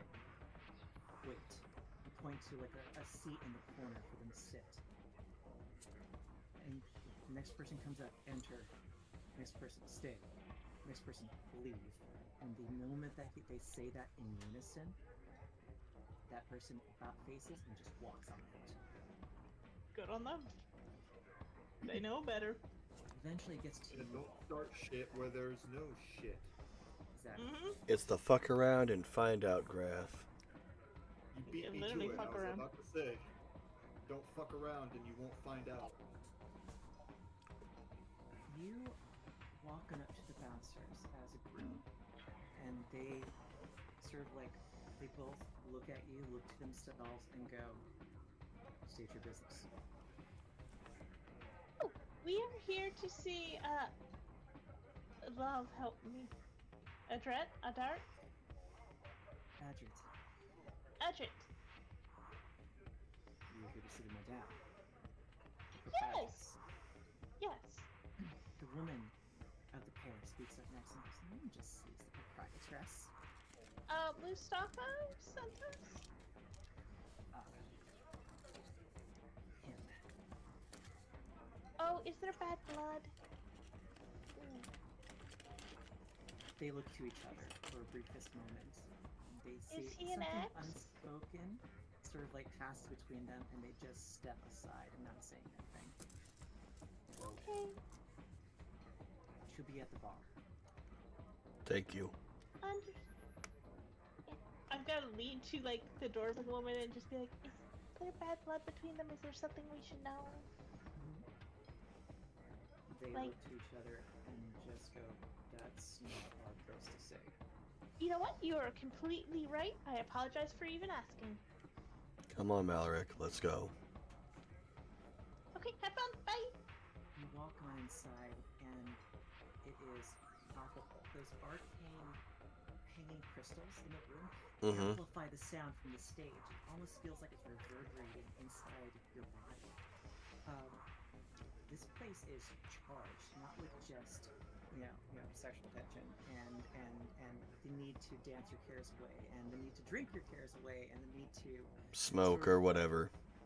exactly Yeah. to let off steam. It's charged with literal magic. Everything in here feels, in some sense, magical. If anyone There's wants a to go ahead buzz and give me in an the arcana air, check, quite I'm more than welcome literally, to. figuratively. Can I do we have enough time for me to cast as ritual detect magic? That would be 10 minutes. It would be 10 Nope. minutes. Technically 11. See, I So told would you. say that- It was all going downhill from here. Oh goodness. What did you get? A 3. 3. Knight, did you roll Arcana? Oh, I didn't hear you ask to roll Arcana. Oh, sorry. Arcana checks to see what type of magic is around the area. Okay. So I'm going off the basis that we that'll be a 12. don't have time, so I'll just roll Arcana. Let's see how I do. Ooh, I got 14. Okay, with Ken? Yes. It seems to run on some form of arcanotricity or electronicity. You have no idea. Maybe it's a gift from my eldritch beings. The milk in your mind tips over.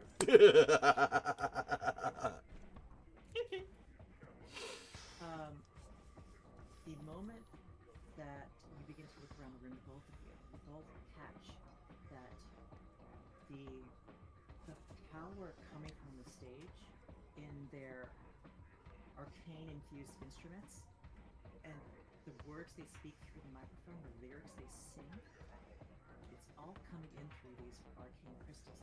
But more than just crystals, they are Using thaumaturgy. vessels made out of crystal which contain individual pieces of sand. Those individual pieces of sand, each of them have seemed to be enchanted by versions of the magic mouth spell. Whenever they hear a certain sound, they repeat it, or amplify it. Yeah, like So they make it thaumaturgy. small. Exactly. Like the spell. They make it small. Yeah. They make a small sound bigger. And so, all throughout the room, there are these crystals placed just about everywhere. But more than that, you see that some of them have certain runes placed on them that indicate that some of them are intended to listen as well. Ah, so those spy devices as well. All right. Essentially. The room is bugged. Yep. In the back of this absolutely madhouse is a sort of semicircular bar that sort of wraps around a large column. Mm-hmm. And at the center of it is a well-dressed, refined, looking tabaxi woman who is busy mingling with patrons and asking them about how their families have been, about the type of entertainment they like for the evening. There is talk about a live band coming up next that this band was the headliner for, and that person in particular is going to serenade the audience, and they've been selling out tickets like hotcakes for this event. What's the band called, love? I would like you to come up with a name because you're better at it than me. Okay. We could use Well, my if you want one-shot me- band's name. They were... We could do one-shot band name, or we could do my other NPC name. Which one would you rather have in the world? Mortal Sin. Let's go with I threw out a name. the other one. Yeah, there's Mortal Sin as well. So you have 3 options, love.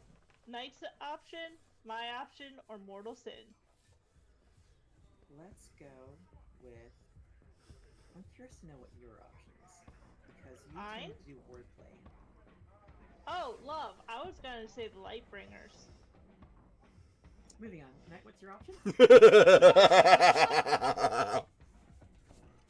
Love knows the NPC associated with that. I was like, I ain't fucking with that. They can't be in every single world. They can and they should. I'll post a picture of them in the Discord later. Actually, I'll do it on my phone. Knight, what's your option? Is Knight? Night. I'm thinking of the word. It was I just had it. It slipped from my mind. It was like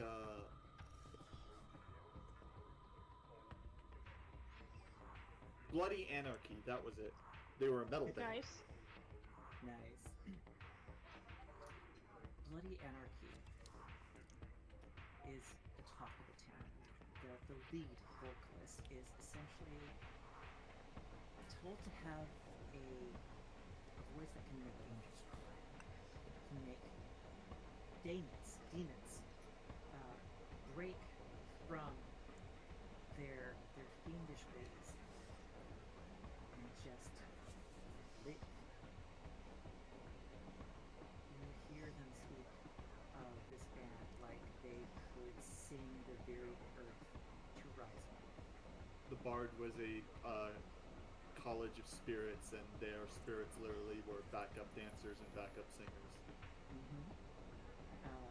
There is posters plastered on nearby columns promoting this event, and indeed etched in sort of like an ukiyo-e sort of style, like woodblock printing sort of portrayals, are those very same like spiritual backup dancers flanking the band from behind.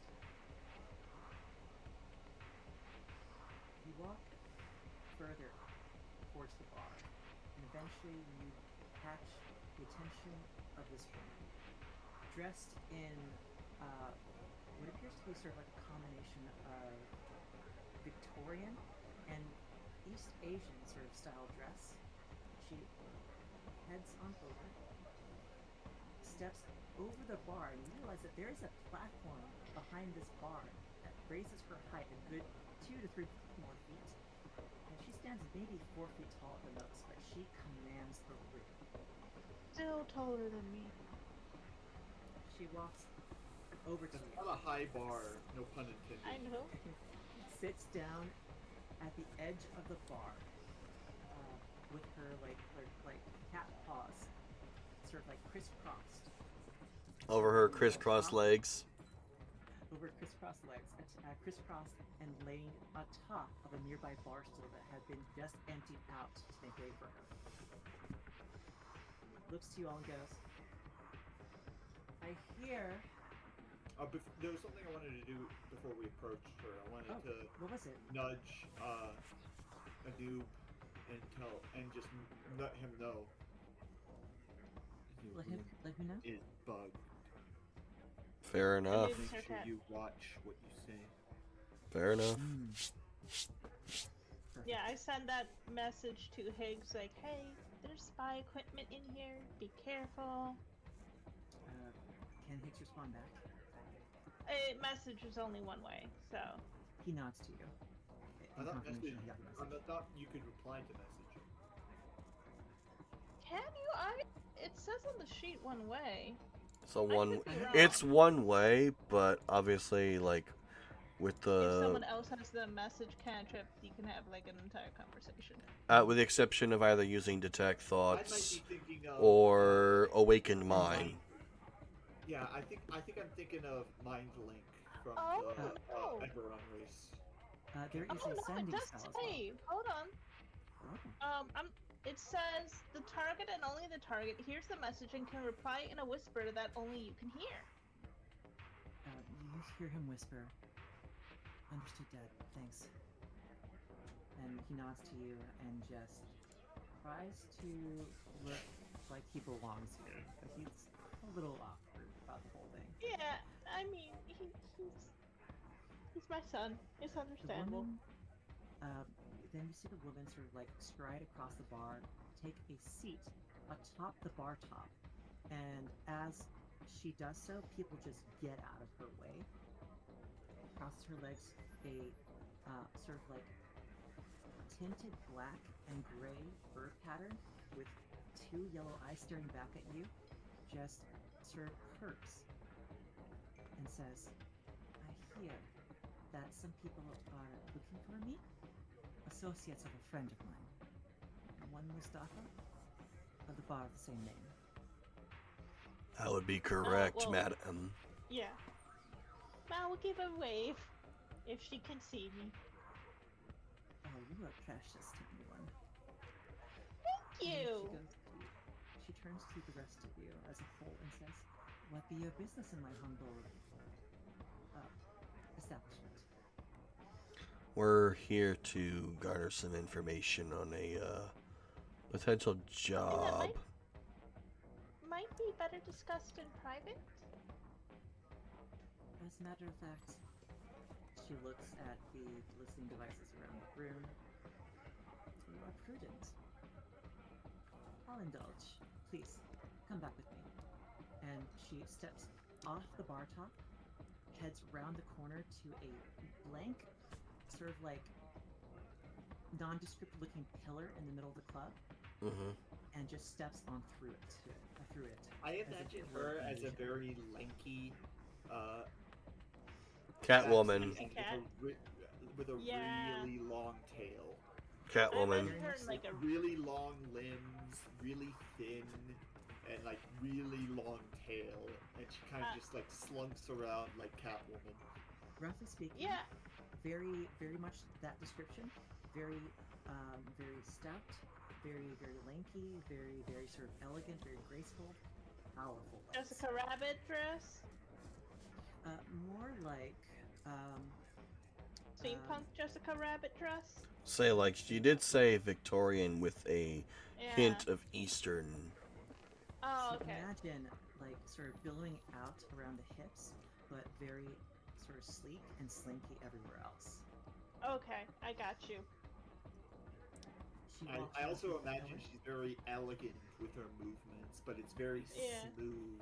And I'm pretty sure she's got like 4 or 5 different knives in the dress somewhere, just Oh yeah. for Oh, reasons. absolutely. She has This not just knives, but she probably has like a bunch of killing instruments hidden all over her person. Yep. Higgs turns to you, Malric, and just says, "There are a lot of signs here, like the kind a thief would say to another thief, if they wanted to sort of mark territory, warnings, information. This person is connected to the underworld." Well, I mean, that is to be expected. She is running this type of establishment, which should honestly be legalized in more places. But we are where we are, and this is the Lockpick district. Picklock. A very yes, thank you. I'm relaying this in Orcish just for flavor. But this is very good to know, and I'm so proud of you for noticing. Orcish in this world is very sonorant. It's very sort of resonant, almost as if someone had a additionally sort of like a very gifted voice box when they speak it. Imagine it sort of like it Fifth Element reverberates. opera. Not necessarily that high pitched, but more Okay. lower in the chest, and Okay, lots of intonations there. The Yeah, moment so that you walk just through, hear this halfling speak fluid Orcish. I sign in my common sign language. Impressive. I need to learn that one. Does not know sign language. Is going to work on it. Pulls out a piece of paper and a like ink pen and just writes on it, "I'll teach you later." Hands it to Thank you and you. follows the cat. Yep. you step on through to the pillar. The illusion. I sort am of fully prepared to cast a spell if things go south, by the way. Ready action. I am prepared to cast command if things go south. It shouldn't. You walk on inside through the pillar, Mhm. one right after the other. Much like a illusory painting that has sort of just been sort of plastered on the outside of this thing. You walk through and find yourself in a rather very well decorated, very ornate looking office. There are pillows, very sort of ornate, woven embroidery sort of things all around the room. In the very center of what is essentially a common sitting area is a series of like personal effects that one would be privy to should they be in a place like this. Example, Boys. runes of protection, for example. Yep. Protection tissues, or handkerchiefs. protection? Protection, eh? It's a The prophylactic. second one? Tissues, things like that would be sort of like intended as keepsakes, like the kind of like sort of like Handkerchief. handkerchiefs that would have the logo of the establishment sort of emblazoned on them. The kind of Lapel things that pins. lapel Yeah. pins, basically like keepsakes of your time here, kind of deal. In addition to things like, you know, things that people might need in terms of sanitary products, are just sort of right there. Mal again looks like, oh yeah, this is exactly what I would expect to be here. Like this makes sense. In the back of the room is a sort of record player that has a sort of like very light, more airy sort of like melody playing on repeat. He sits down at her desk, which is just completely inundated with papers and parchments and little like magical data slates every once in a while that are just sort of like haphazardly placed on top of piles and piles of like coffee cups. I would like to roll a Let's say- perception check. we'll say, on the like- room. If we're the only ones in here, if someone's spying. Go ahead and give me that perception check. What was that, Ken? I'll just say, look, is there a way I could either use investigation or insight to garner some information from the papers on the table? Go ahead and just give me a go ahead and give me an investigation check. Lots of these things are fairly like large print-ish. Self-explanatory, yeah. I don't get any modifiers, so that's just a 10. Okay. And That's a Mr. that's a Ken that's a Schmuck nat is at that's a nat 20. Holy shit! +4. You guys are just rolling so fucking well tonight. Before you answer, love, I'm Uh-huh. doing a time check. It is Oh. almost 10 p.m. our time. Real Alright, quick. Yes. I'm actually going to add a knowledge of the past to that check Ooh, to add a d6 to the roll. go for it. Nice. I'm 4, so that big makes it a time- 14. I'm giving the time check because I know people have work tomorrow. I am good for at least And- another hour. Awesome. Okay, want to make sure. Solid 3-hour session sounds amazing to me. Sweet.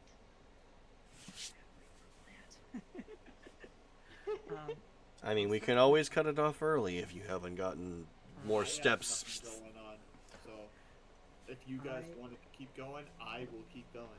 You I'm a night owl naturally, so I'm good for yeah, I keeping know. going. We chat like late at night sometimes. It's true. It's true. Like it's like 2 o'clock in the morning. Oh, night's on. Hi. I think I'll start with the lowest score in the group. Malric. I didn't roll. Hold on, let me roll. You don't know I'm the lowest yet.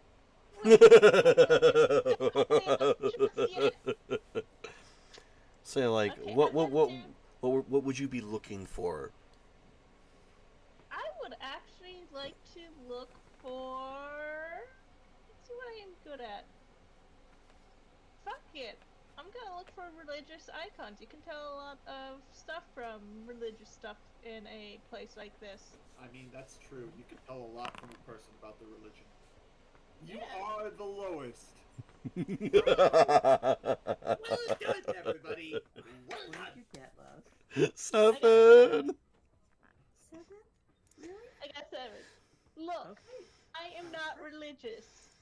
I am proficient in it, but I'm not smart. Okay. I rolled a 4 plus 3. My hand reaches through the screen as a spectral hand reaches into this reality and pats your character's head. I feel Very like I rare. got touched by an eldritch being. I should talk to Noob Sarkad about this. Ignore that Eldritch being. You don't want to contend with that one. They are very eldritch and very, very, very, very adorable at the same time. It's It kinda doesn't hard accept to identify that. compliment. That is very true. It's very true. Bitch, I'm a dork. They admit it. Alright, Okay. so what's lowest my score? 7 get us? Malric. wee Bubby. Yes. With what I'm assuming is your investigation check, right? Religion. Religion. Mhm. You see that throughout this room that there are so many tchotchkes and keepsakes and an entire shelf full of what you could only assume to be trophies of one kind or another. Question. Various. What was that? Question. What the fuck is a tchotchke? I always thought that was a derogatory term for something. Oh, A tchotchke is like a knick-knack. knick-knack. Oh, okay. Okay. Because I've always heard it in relation to, like, someone of Mexican descent, and I always thought it was, like, some sort of derogatory term. No. No, it's Say, like, tchotchke, isn't that Russian? Yeah, I think it's a It's Russian Russian. word. It's like knick-knack. Keepsake. That like buying a keychain from New York that says "I love New York" type thing. That's tchotchke. Gotcha. Okay. Yeah. Okay. Me over here just assuming everything's some sort of derogatory term. Now, that being said, there's just so many keepsakes in this room that it's hard to tell. Oh, no, I was wrong. It's Yiddish. Tchotchke is Yiddish. Yiddish. Oh, that makes sense. Okay. I always hear it in New York, and that there's a lot. They have a big Yiddish cart. Yeah. Exactly. Yeah. There's, I want So a big that's the one. origin. I didn't know that. And now we know. Now we know. Rainbow. So knowing is half the battle. G.I. Joe! Cobra! Alright, Anyway. so there's a lot of knickknacks that I can't tell. It's hard to tell exactly, sort of pin down whether there is one religion that this person follows. You see sort of like bits and pieces here and there that could be associated with Cyril Ali, sorry, not Cyril Ali. God, no, it is Cyril Ali. It is the halfling god of hospitality in the home. You see a few things here that are associated with some of the elven pantheon, specifically Carillion? Not Carillion, Saloon? Saloon would be the moon goddess. Mm-hmm. Yeah, which would make sense to be here. It's a night business. Alright, so there's a lot of stuff. What the fuck? So it's a little hard to tell exactly, and that's just the ones that we could see right now. Now, next in the investigation order, we have Night with A14. Yes. Looking at the sort of like theme of what she keeps in her space, for the most part, anything that has to do with the empowerment of, well, people who work the job that she works, basically. The sex worker, the entertainer, the actor, the thespian, so forth and so on. Anyone who is traditionally of this particular sort of line of work, where you are essentially entertaining, you're hosting, you're singing, you're dancing, you're acting. In traditionally speaking, these kinds of line of work haven't really been looked well upon in a lot of society in this part of the world. It tends to be sort of has a very sort of stigma about it. Even like being a theater actor is one of those things where it's just something that is something that if you were to do that in a proper family, that you would be looked upon as a sort of black sheep. It's that kind of level of thing here, but all of it, everything in this room sort of revolves around sort of bringing the power to the downtrodden, the dispossessed, the common people working this line of trade who just love what they do and are good at it. Damn whatever anyone else says about them, kind of deal. What I was specifically looking for was like anyone that might be listening in or Like, In terms of what listening devices or things along those lines could be present in this room, there are too many places to possibly count. However, you do see that on her desk, you recognize a device that is specifically has certain runes you recognize. Um, Roughly speaking, it is a rune for keeping secrets. Keeping secrets secret.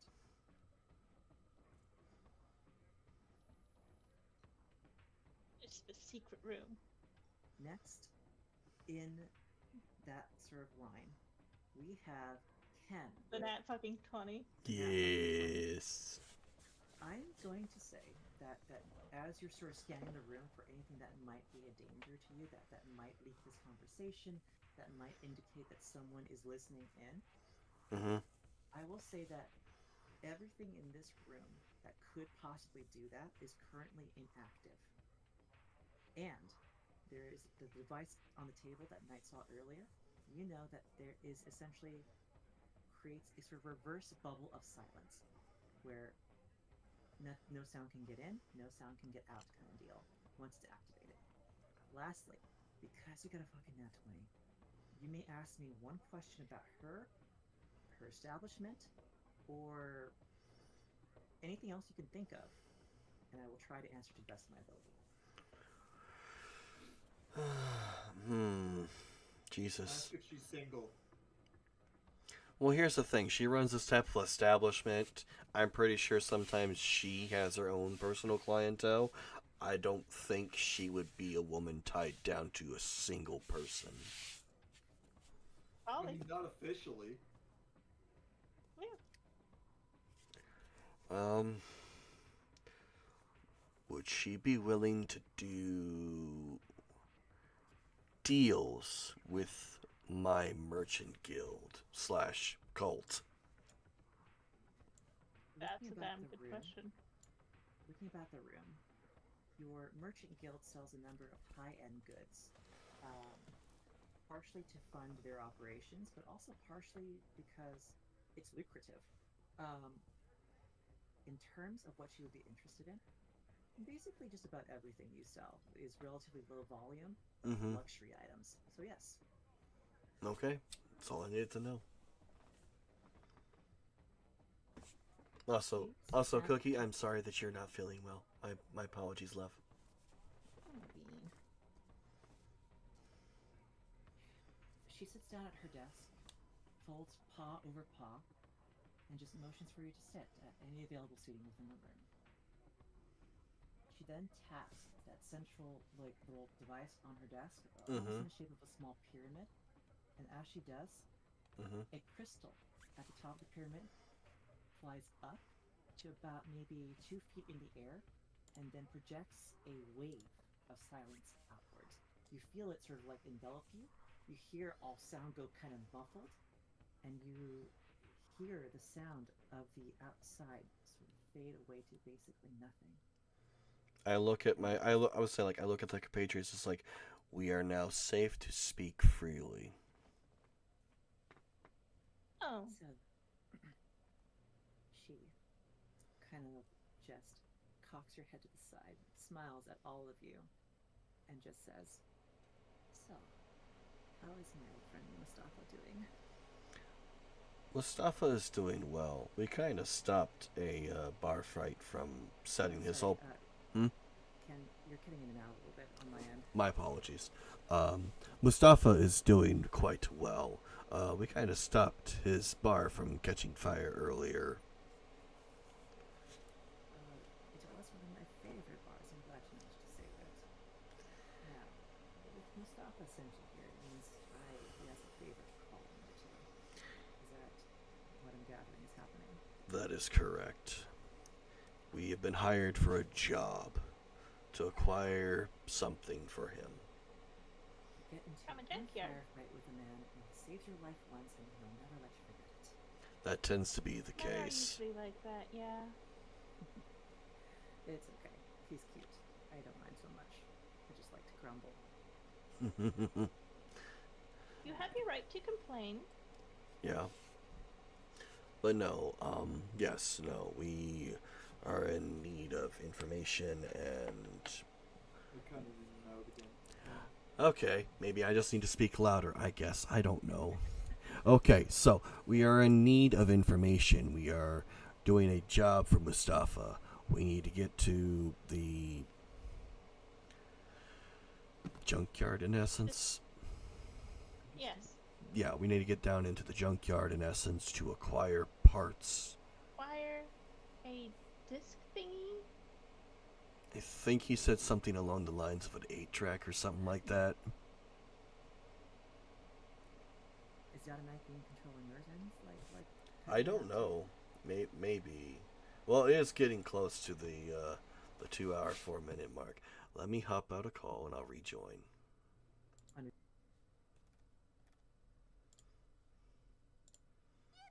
Yippee. Yippee! Okay, Alright. is this better? Ooh. I think so. Say something long. Hey, how about y'all watch me on YouTube, not just Twitch? I don't know. Yeah, that came out quick. Okay, cool beans. All right then. So, Mustafa has a job. You want me to help with this job? Tell me, what does the job entail exactly, and how might I help? Old friend's sake.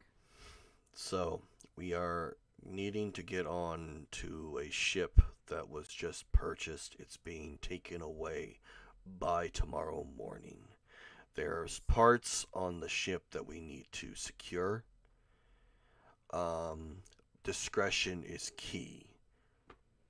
Ah, you mean that old sky ship that was sort of claimed by the Sultanics not too long ago? That would be correct. All right then. Well, first things first, you'll need to get to the junkyard district, and the entire district is currently under lockdown. We noticed the guards at the door. They're your typical rent-a-cops. They work for a mercenary company called Tanner and Co.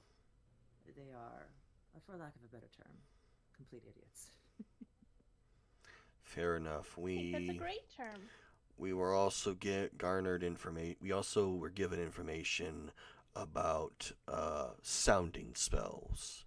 Like in case an alarm goes off, the whole thing would just go up like fucking Christmas. I do happen to have What's a few Christmas? devices I on signed. hand. Relatively common devices.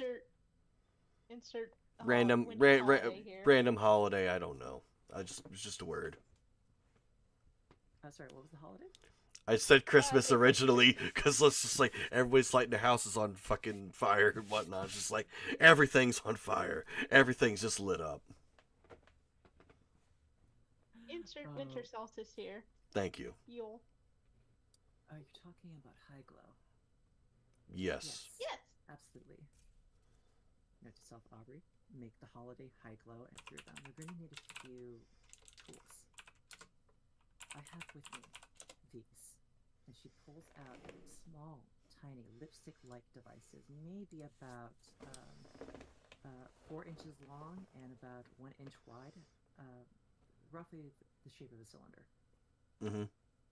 These are called silencios, a little invention that a friend of a friend of a friend had lent out to me a long time ago, and I just find them insanely useful. Fair enough. Much like the device here in this room, these smaller ones will cover a certain area. If you can find yourself the source of a physical alarm, such as like a bell, a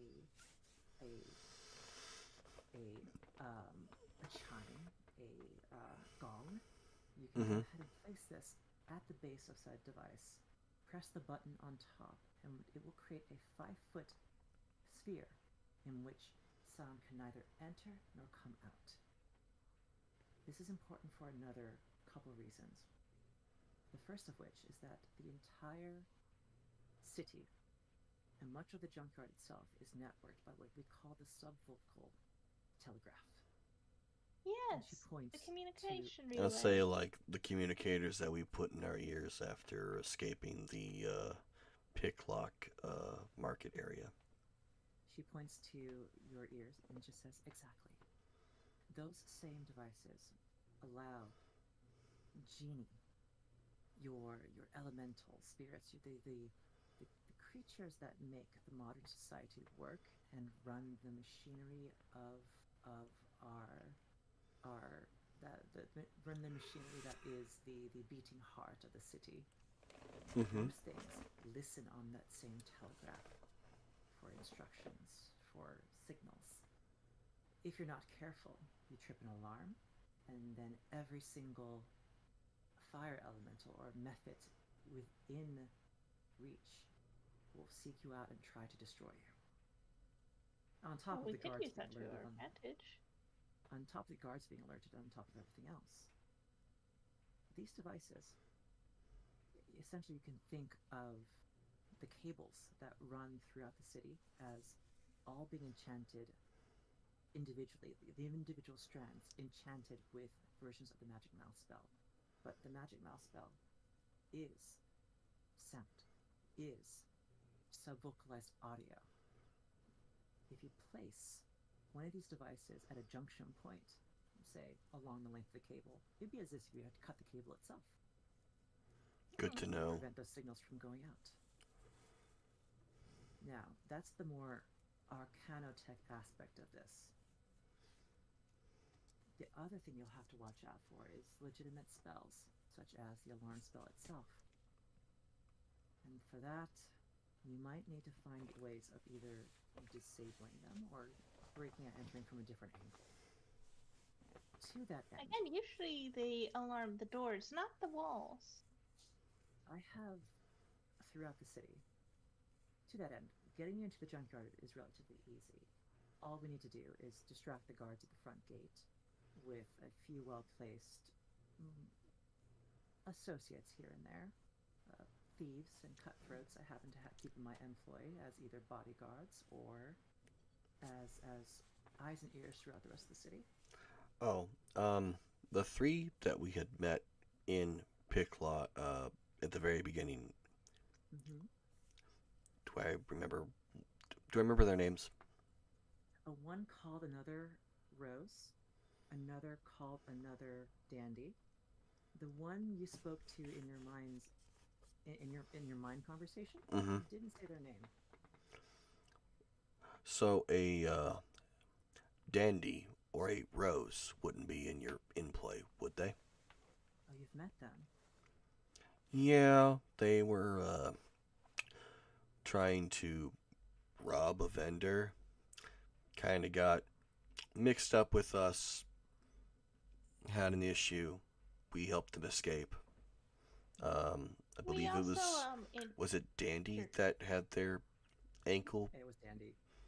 Well, unfortunately, Dandy did get hurt in the altercation, but they did escape. And they lived. Well, better to suffer injury than to be caught by the guards. Oh yes, no, they were definitely on their way. But that being said, the altercation is unfortunate. You can see that there is like a twitch to her tail, sort of like thrashing about behind her. If anybody wants to make an insight check, they're more than welcome to. Oh, hell yeah. Also, love, I know what the third one's name is if I know what you're taking inspiration from. You do, in fact. Right? Okay. That's a dirty 20. That's an 11. Perfect. That's an Stop 8. getting 20s, dude. It's a dirty 20. It's not a real one. It is a real one if it's still dirty. Continue.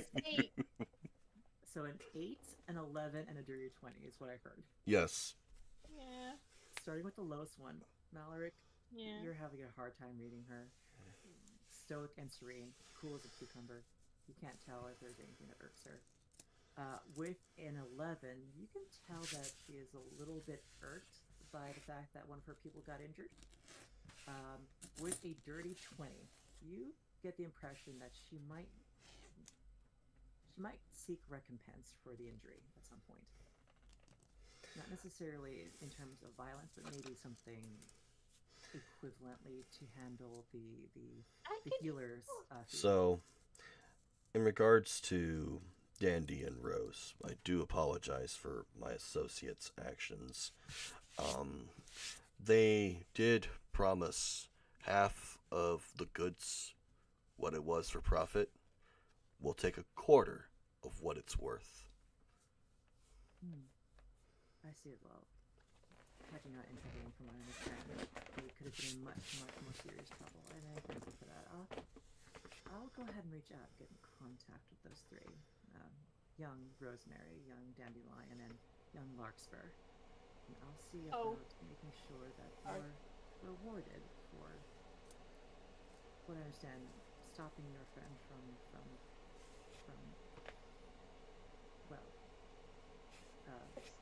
trashing them more than they should, and doubly so for making sure that they got away in time. You're welcome. And again, my apologies. Apology accepted. Yes, young. Oh no, I was Sir? Sir works. I was apologizing as well. I understand how it can go. I can offer healing. I am a cleric. I'm of the personal opinion that the fact that they got caught in the first place, this should be an object lesson to them.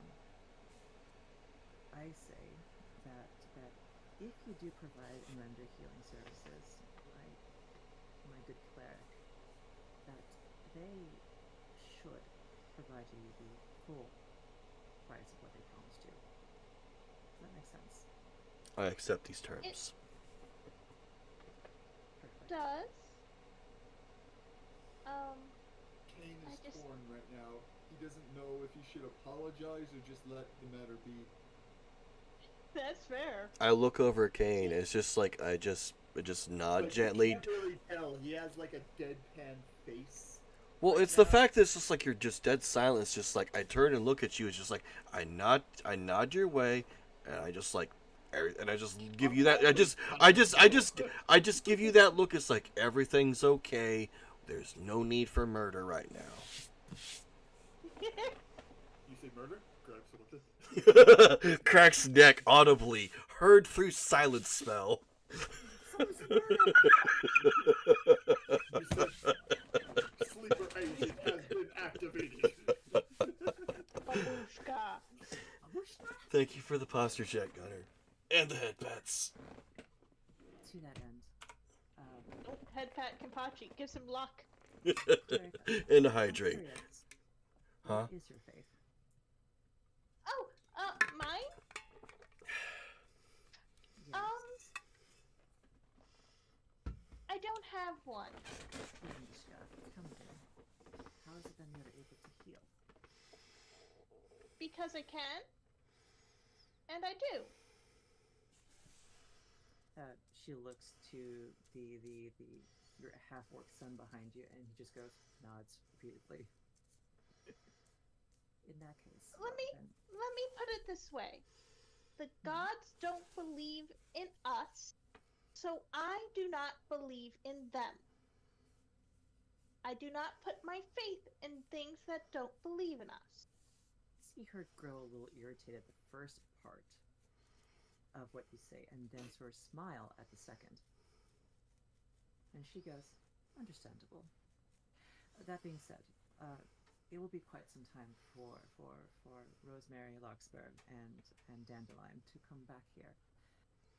I will arrange, if you can hand me your comlink number, I will be able to reach out to you when they're ready. I give my comlink number. It's a series of runes etched on the side of your cuff. Mm-hmm. I give it as well. And she goes ahead and writes them all down. Mine is 111-1112. 111-112. Understood.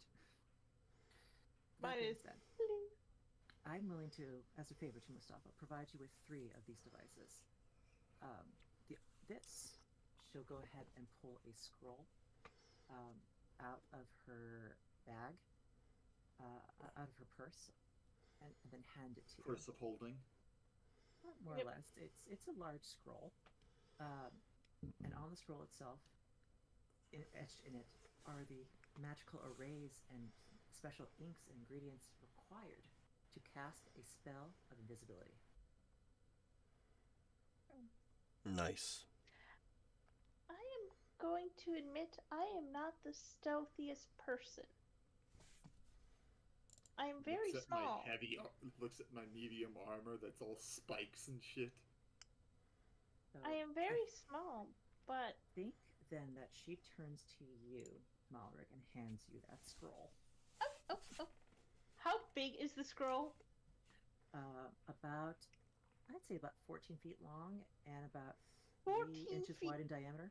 Sorry, 14 inches long and 3 inches in diameter. So sizable. So it's a towel on you. Yeah. It's comically big seeing this small person carrying it. Do you need help with the scroll? I think I can get it in my bag just fine. Okay. There's a couple of ways you can go about once you're past the gate. Mm-hmm. Getting around to where the ship is being berthed, basically docked, or about to be torn apart for parts, or whatever they intend to do with it.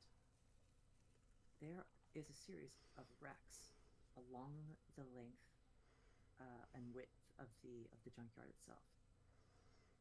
Throughout an sort of intertwining series of ducts and airship hulls and engine components is essentially decent cover one could take advantage of. If you know the way, and you have a decent rogue in your party, which it seems like you do, you should be able to read the signs placed there by thieves from my organization, thieves from outside the organization, about safe passageways to take. Additionally, what this can also do is provide a vantage point for which you could, for example, pull somebody into a dark alley or dark crawl space and just hold them until they pass out. Fair enough. And with Seeing the as I gift- almost did that at first session, I give a thumbs up. with the gift of the silencios I'm giving you as well, comes the possibility of establishing a zone of silence and pulling someone into it so they can't scream. Or, Now, hear me about out. Do I have the Can I acquire the chemicals to make chloroform? I would say that it would require an alchemy's tools sort of kit. That being said, what was that, Malric? Well, one of the things I was thinking of is they're going to. This seems like something that people do. Correct me if I'm wrong, Madame. Is that this type of thing, as you said, is well guarded? That's correct. The junkyard. We could put a zone of silence in obvious places to make it look like we're coming from one direction and go the other.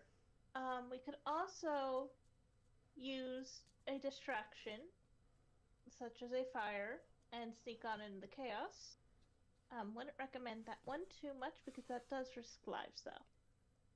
May I suggest possibly setting off an alarm intentionally away from where Yes. you intend to be? Yes, that was another option I was thinking of. So, setting a fire in the other area. Correct. And we can jam the communications for a bit with the, as you said, if you place it on a line. Bon I chance. pull out my grenades and I say, I sign if we really want to cause a commotion. That will be a last resort. It's easier for them to be contending with a fire away from where we're at than a whole explosion, which then they know that something's going on. Correct. You see, the moment that you mentioned the grenade, that a I had shiver, actually pulled out a grenade. and Yeah. the moment that it comes into view, a shiver runs up her tail, not in fear, but excitement. Like, Oh, I look at she her, likes that. look at the grenade, look back at her, and I sign, you want want one. She considers for a moment, kind of like putting claw to just beneath her chin, and just says, she signs back and says, yes. I hand her a grenade. She takes the grenade and just places it in the bodice of her dress, like a statement. Fuck around and find out. That's what's going to happen. Yeah. Some unfortunate soul's gonna pull the pin on that and realize, oops. That being So said, we do have So- options, and this is good. there's an important thing I need to tell you about the silencios. Mm-hmm. Once you place them down, the effect of that bubble of silence remains active as long as no one picks up or disturbs the device while it's running. My suggestion is that once you find a good spot for it, bury it about halfway and press the button. Fair enough. Good. Or place it on top of something you know won't rattle and shake. And hope for the best. Or if we do want to have it rattle and shake and fall, that's also good to know. One last thing. Yes. There's going to be an area of the scrapyard Mm-hmm. where the actual shit is going to be stored. That area is going to have the highest security. If you manage to pull off a few guards here and there, they will likely come from other places to respond to a threat, which may clear paths for you, but ultimately, getting to the scrapyard and either finding a way around them or neutralizing them will be something you might have to consider. All right. Well, this has been very informative, and I thank you for that. Please, anytime. Again, If I you may- can... Yes? Oh, finish. No, finish first. I interrupted. I will let you know when the Flower Power Gang comes back in. Fair enough. Still don't understand the reference, but I'm going with it. Out of character, Larkspur, Dandy, and Rosie, it should be, are the 3 Fae in my book. Hell yeah. You have yet to meet them. And should that old bar rat of a half-elf ever come by, tell him not to be a stranger. Visit me every once in a while. I get lonely. May I ask one question? By all means, shoot. Instead of looking at the other compatriots of mine, when you asked about is this true, about how I heal, you instead looked towards the half-orc. Why? I sense a familial connection between you both, Interesting. honestly. She could read people. Yeah, Thank you for especially. your answer. I was gonna say, like, especially with her knowing how body language is. Yeah. So, out of character, I know. But in character, I was like, what do I need to change? Thank you. That is a very honest answer.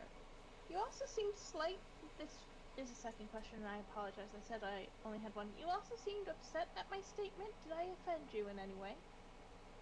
Partially, but I liked where it ended up in the end. Understood. I did not mean any offense. That is The gods my are useful own. sometimes. But it's better to do it yourself most of the time.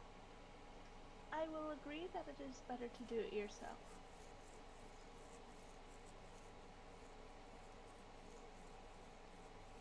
Be smart Thank about you that for and your just leave it time. at that. Yep. Mal poignantly did not agree with the gods are useful. Laughs in Eldrick. Eldritch gods are technically gods, but sure. They just take the title. Yeah, they do. again, if anyone wants to do an insight check about where Mal gets their power, you are free to do so. Fuck it, we He ball. doesn't care. He has his own problems. I got a 10. It's magical. Yeah, it's Life can explain out of 10 what if you hit anything. Okay, what was this roll for? Insight to see if I was telling the truth about where I get my power from. Yes, yes, and yes. It is completely as he says. Fair enough. It is an internal faith that burns so bright. The source of which is obscure, but something is divine there. Fair enough. Alright, I think with that we have all the information we need, as well as those Silencio devices you are providing. Very kind of you. By all means, stop by once you make it big. Don't That's have going any to be knowledge. very, very hard for me. Ha ha ha ha ha. And I do the finger guns. Because I'm a halfling? I just chuckle. Remember, someone, it's not the size, it's how you use it. Fair enough. Hence the having a child. I'm gonna wait until everyone leaves the room except for the cat. Mm-hmm. I'm gonna like kill behind the group, and I want to have a private word with her. Ask her a couple You- questions. Step out, one after the other, and you hint to your compatriots that you would like a quick conversation.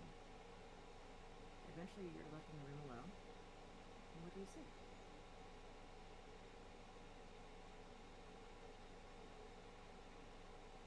I lick my lips. This is the first time I actually speak Mm-hmm. without making just like grunting noises or anything. Uh-huh. But I say in common, Do you recognize me? Have you seen me before? He looks you over,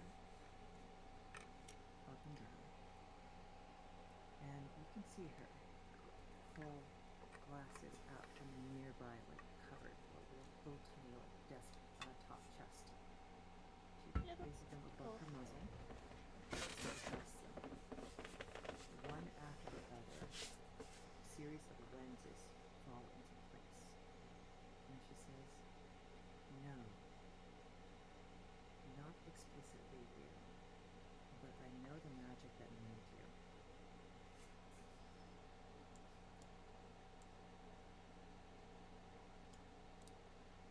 Explain.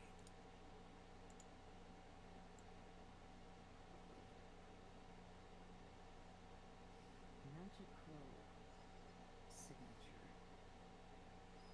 of a cast spell, of a ritual, of magic in general, is always a signature of the person casting originally. And I've been around for a good long while, but this magic is older, something ancient, something from before the revolution, before this became the ephemeral age we know and love.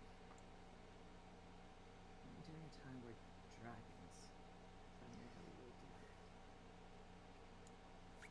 You my other have- hand reaches and just kind of like grasps the draconic one. Continue.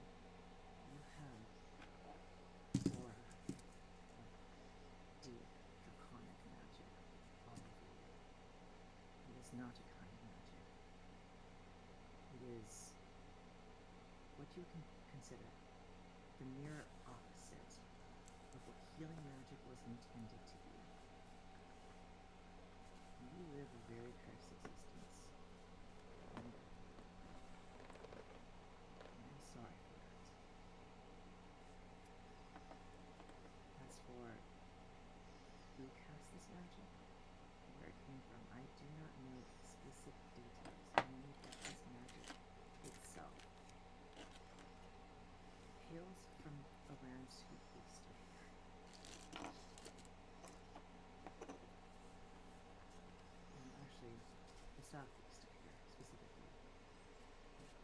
away from the dragon's, the devil's smite, away from its fire in the center of the world, across the lava plains.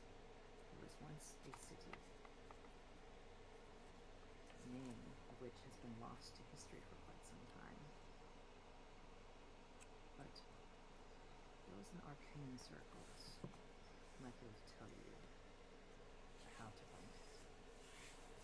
Once known as the city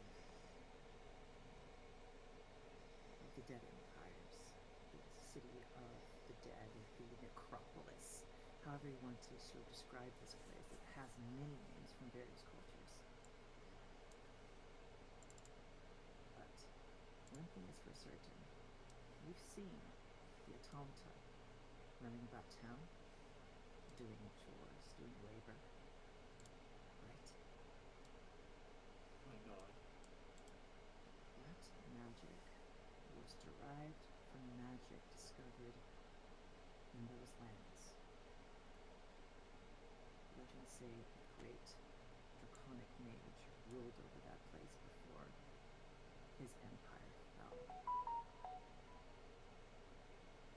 It seems that either this is a product of him, or works derived from him, or yet the royal line of the dead empire still lives.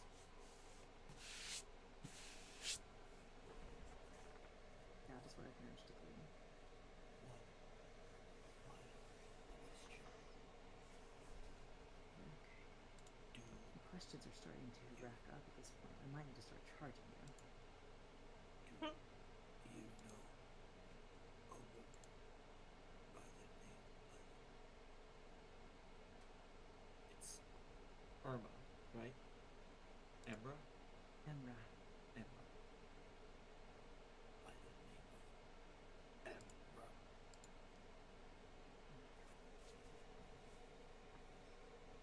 She thinks for a moment. No. But Mustafa does. I only know the name for him. I don't know who she is.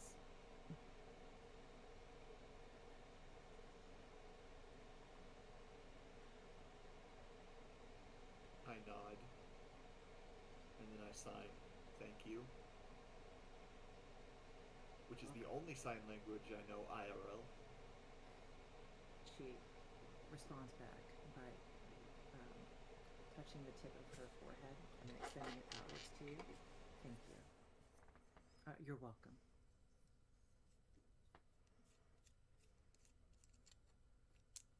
And I catch up with the rest of the party. You go back outside into the club. Music is thumping, the alcohol is flowing. There is somebody on a table, a young man maybe, who is doing some sort of like backwards backflip thing, and you're not sure how his spine is that flexible. Before we leave, I'm gonna walk up to the bar. I'm gonna order a what's it called? It's a something and tonic. Gin and tonic. Gin and tonic? Gin and tonic. That's the word. It's on the tip of my tongue. The bartender is a large, sort of like fey-ish giant sort of person. For anyone who's familiar with D&D lore, this is a Farewell! kobold. They're my second favorite host. Broad noses, sort of like floppy ears, a very friendly face. I always rosy like to cheeks. imagine they either have goat ears or cow ears. Ow. Yep. Very much sort of like a goat or cow ear sort of thing going on here. It's very sort of like fey aligned, but also very sort of like. And then possibly Malric comes out of nowhere with a hammer trying to smash the skull in. Sorry. And then Malric from the top rope. Oh, and he comes at him with a chair. The chair, hit him with the chair. He starts shaking up a drink for another customer and like tosses it over his shoulder, across his arms, into the next hand over, and then begins to pour. And then he turns to you and just says, "Can I get you something?" Said gin and tonic. Yeah, I signed gin and tonic. Taps the drink, shaken, stirred. don't care. In that case, he kind of just sort of gingerly like pops a bottle off a nearby shelf and begins to sort of mix and pour and places it right in front of you with the grace of a ballerina. Turns to you and says, "You know, the original history behind that drink is actually pretty interesting. Blood flies used to be a big problem in the deserts around here, especially closer to you get to the ocean." As he's going on, I just slam the drink and walk off. Oh, never mind. Story for another time. Have a good one, sir. I leave 2 gold on the counter. I don't know how much it was worth, but I'm leaving it 2 gold. That drink That was was- probably worth like two. That drink was probably worth like 2 silver at the very most. And That's a hell of a fucking tip. no kidding. He just takes it and just pockets it. I'll split with the rest of the waitstaff later this night.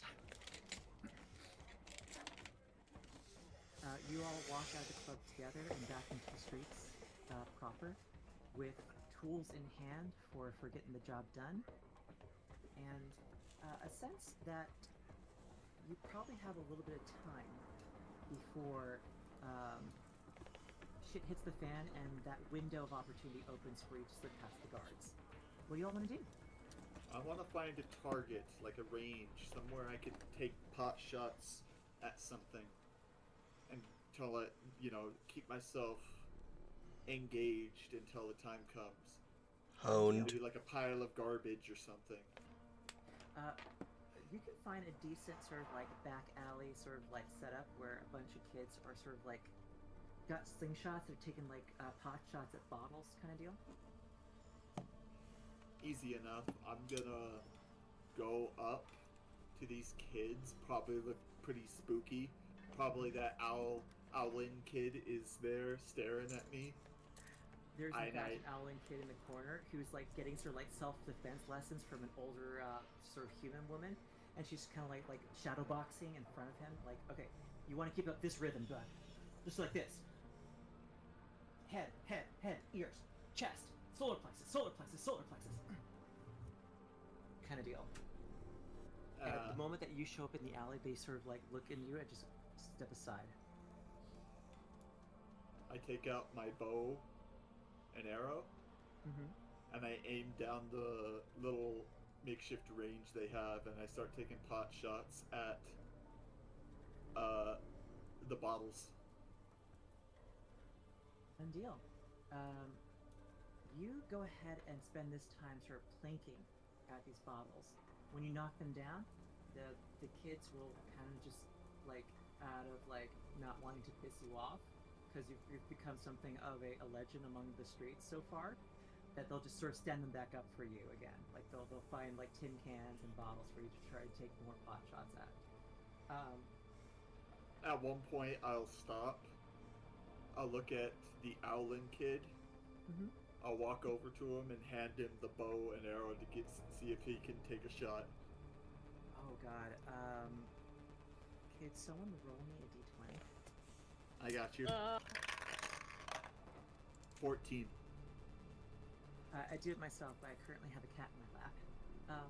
With a 14, the Owlin kid sort of understands which end to sort of like pick up. It's like, you think that this is maybe their first time with a bow, but they go ahead and try and take aim at one of the bottles downrange, and they let loose and actually manage to hit one.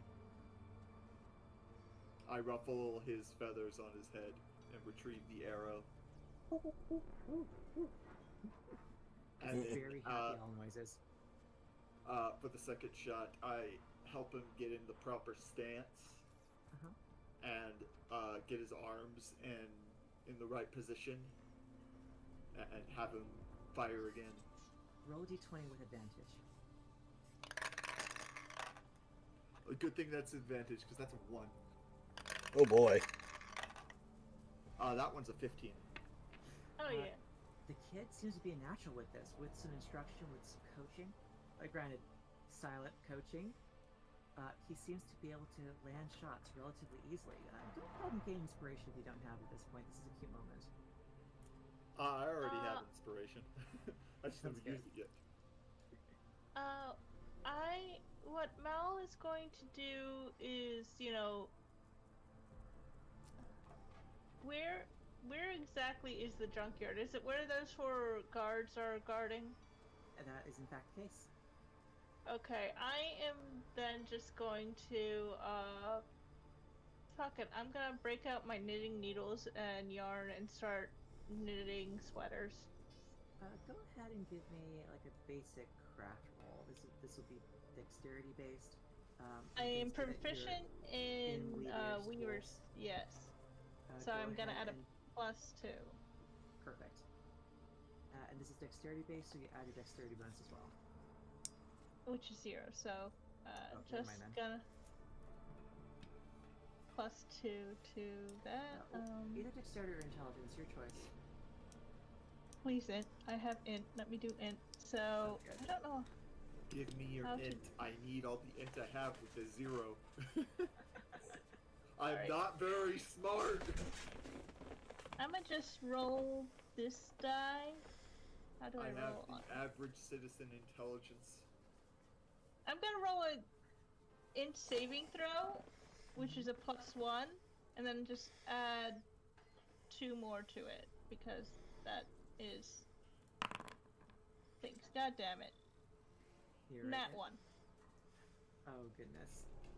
Can I give Beyond them the gets nat taken. 20 I just earned? Can I use my Sure. I mean, the inspiration? inspiration that I just Yes, earned? you may use Yeah. your inspiration to reroll. I want to make sweaters.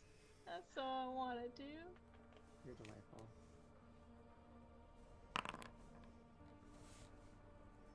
Please add another 2.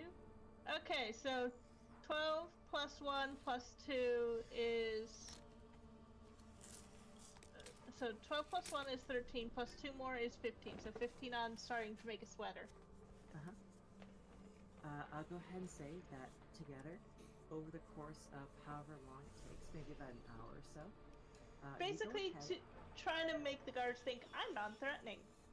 I'm just knitting. The guards just kind of like look at you and just like cock an eyebrow every once in a while, but seem to think you're innocuous. You're non-threatening. Just a halfling. See, that's a word I actually recognize and know the Yay! meaning of. What word? Perfect. Innocuous. Innocuous. Yes. Just then, actually, before we continue, Ken, what are you doing with whatever downtime you have? Maybe about an hour before the operation starts.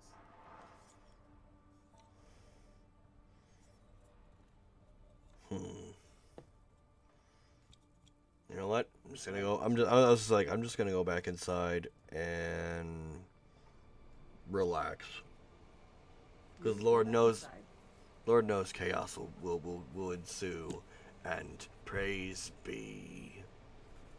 You go back inside, and it doesn't take very long for someone to come up to you at some point and say, "Hey there, do the scales go all the way down?" Yes, they do. Hey, No. yo! Delightful. However, I'm here for business. She sits down across from you and Mhm. passes you a small satchel. She blinks Oh, and it's her the eyes payment. change color. And you recognize those eyes. They're black. They're sort of like that deep chocolate color, and then you recognize their voice speaking to you as the exact same one that spoke to you in your head not too long ago. Glad to see that you made it, and your sisters made it as well. She's doing better. She's going to take a support role for this upcoming op, but your friend can find her in a back alley, basically right next to the gate, should they want to try and work some healing magic. I heard from Madame that is something that she'd be willing to do. Yes. Give me a moment. I get on the little comm. I let Malaric know the location for the healing that is owed. Right here in the shadows. Malric will, go over there. I mean, they think I'm inconspicuous anyway, So I'll just go over there. Like, oh hey, I'm a fucking Bob. I will go over there. Look at me, tourist. Look at me go. Look at Joe Bob looking at all the tourist things. Ooh, flashing lights. Yeah, You look walk at me on go. by This is the very guard, interesting. And they just kind of Look go. at me go! They look like they're taking bets to see how long you last in this part of the city. Yep. Still Uh, knitting, just like, oh, this is an interesting area. An illusion evaporates before your eyes. What was once a very large-looking sort of like wooden chest or like cargo crate turns into a person, and she goes, "Everything hurts. Please help." All right. I will cast Cure Wounds. Let me know how much you heal. I'll do it as a I first. would do it as a high level spell personally, but you do you, boo boo. Well, they I took can 5 only damage do. earlier. Yeah, and another 5 damage would have killed them. Mm-hmm. They very. These are like level 0 NPCs, guys. Yeah, I'll And cast a. Some magic. I shredded their Achilles tendon. Okay. Healing. Cure wounds. Yep. 11. 11 points. Not only do you heal the damage done, but there is basically no sign of any permanent damage from this point on. Thank goodness I can walk again. Thank you so much. Hi there. I'm Dandy. The madame said a lot of things about you. In terms of like Good. all good things, mostly about how you're adorable and how your son is very handsome. She thinks that her son could be a cousin, could be somehow familial relation, unclear. Anyway, good to see you. I need to hide back again, okay? Yeah, go for it. And she casts a quick spell and then turns back into a minor illusioned sort of chest. Yeah, I'm gonna bend over like I found a lucky penny and pick it up and be like, oh, I found a copper! And then just walk back over here. Done deal. Anu, Yes. while this is going on, she talks across the bar to you and says, "Thank you for making sure that my sister got out safe." Business is always business. I know you guys obviously were doing what you're supposed to do. I am a merchant. There's always money to be had in making deals everywhere. I.e., What she hands to you, inside that satchel, is essentially 20 electrum. However, Ick! Electrum, Uh, how fucking dare you? in this world, electrum Witch! is Witch! in Burger this and a world, steak! electrum is not worth half a gold piece. It is worth 1 gold per electrum. But the difference is that electrum can be directly substituted for any material component with a cost. i.e., that invisibility scroll. We have the materials that we need to do it. Exactly. Yep. If you so choose. Granted, the entire scroll for it already has the spell components and ritual components inside, so you just try and cast from the scroll, and it will just work. No material components required. Should you have a spell in the future that does require material components, or specific material components, electrum in this world is essentially a universal material component. As long as you pay the appropriate cost of whatever is required, you meet the requirement. No need to find a diamond, for example, that's worth 1,000 gold pieces or something like that. For like You just resurrection. For true pay 1,000 resurrection. electrum. Yeah. But I assume for something like reincarnation, you still need a part of the person you're reincarnating. Oh, Exactly. yeah. That part of the spell does require, that. Let's say, like, Bye-bye. the rituals parts themselves, not the things, like, obviously a body, a limb, things of that nature. That is still needed. Exactly. My dear, time check. It is 8 minutes. 10:51 our time, Done deal. so the Then- encounter will have to wait. I'm just gonna leave you all off on a cliffhanger Yeah. because I was gonna say, like, I was gonna continue the conversation with our cute little associate in front of me. Yeah. she's wearing an evening gown. which you can almost guarantee is completely like sort of like disguised self onto her form. She's probably wearing her usual like armor kit underneath all that. She says to you, "We have about maybe another 5 minutes before we're all in position. Are you gonna be ready?" Yes. Perfect. I'll meet you out front. See you out front. She walks out a back entrance and disappears. It is then, maybe about 5 minutes goes by, where you all receive a call on your comm cuffs. Cuff?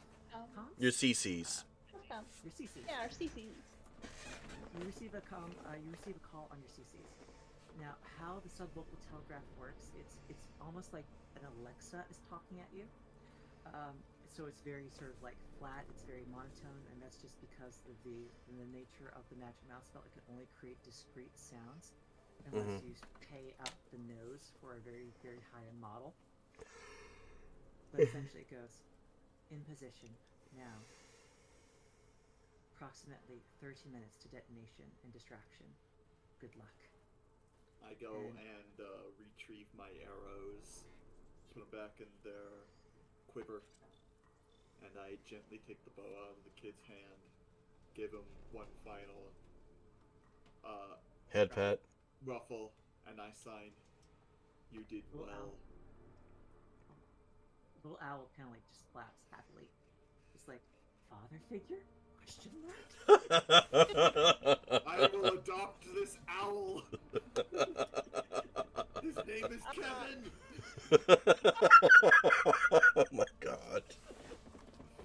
Mal will put a stitch counter where he's at, and the sweater he's making for someone in the party, I'll figure out who this sweater belongs to later and put it back in his bag.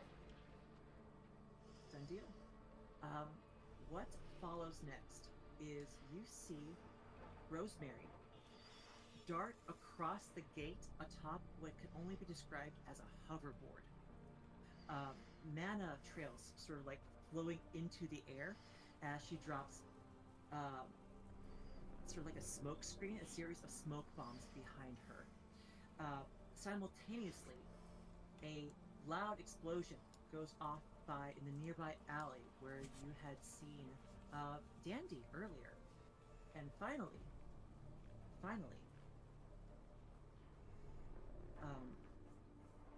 a disguised, cloaked,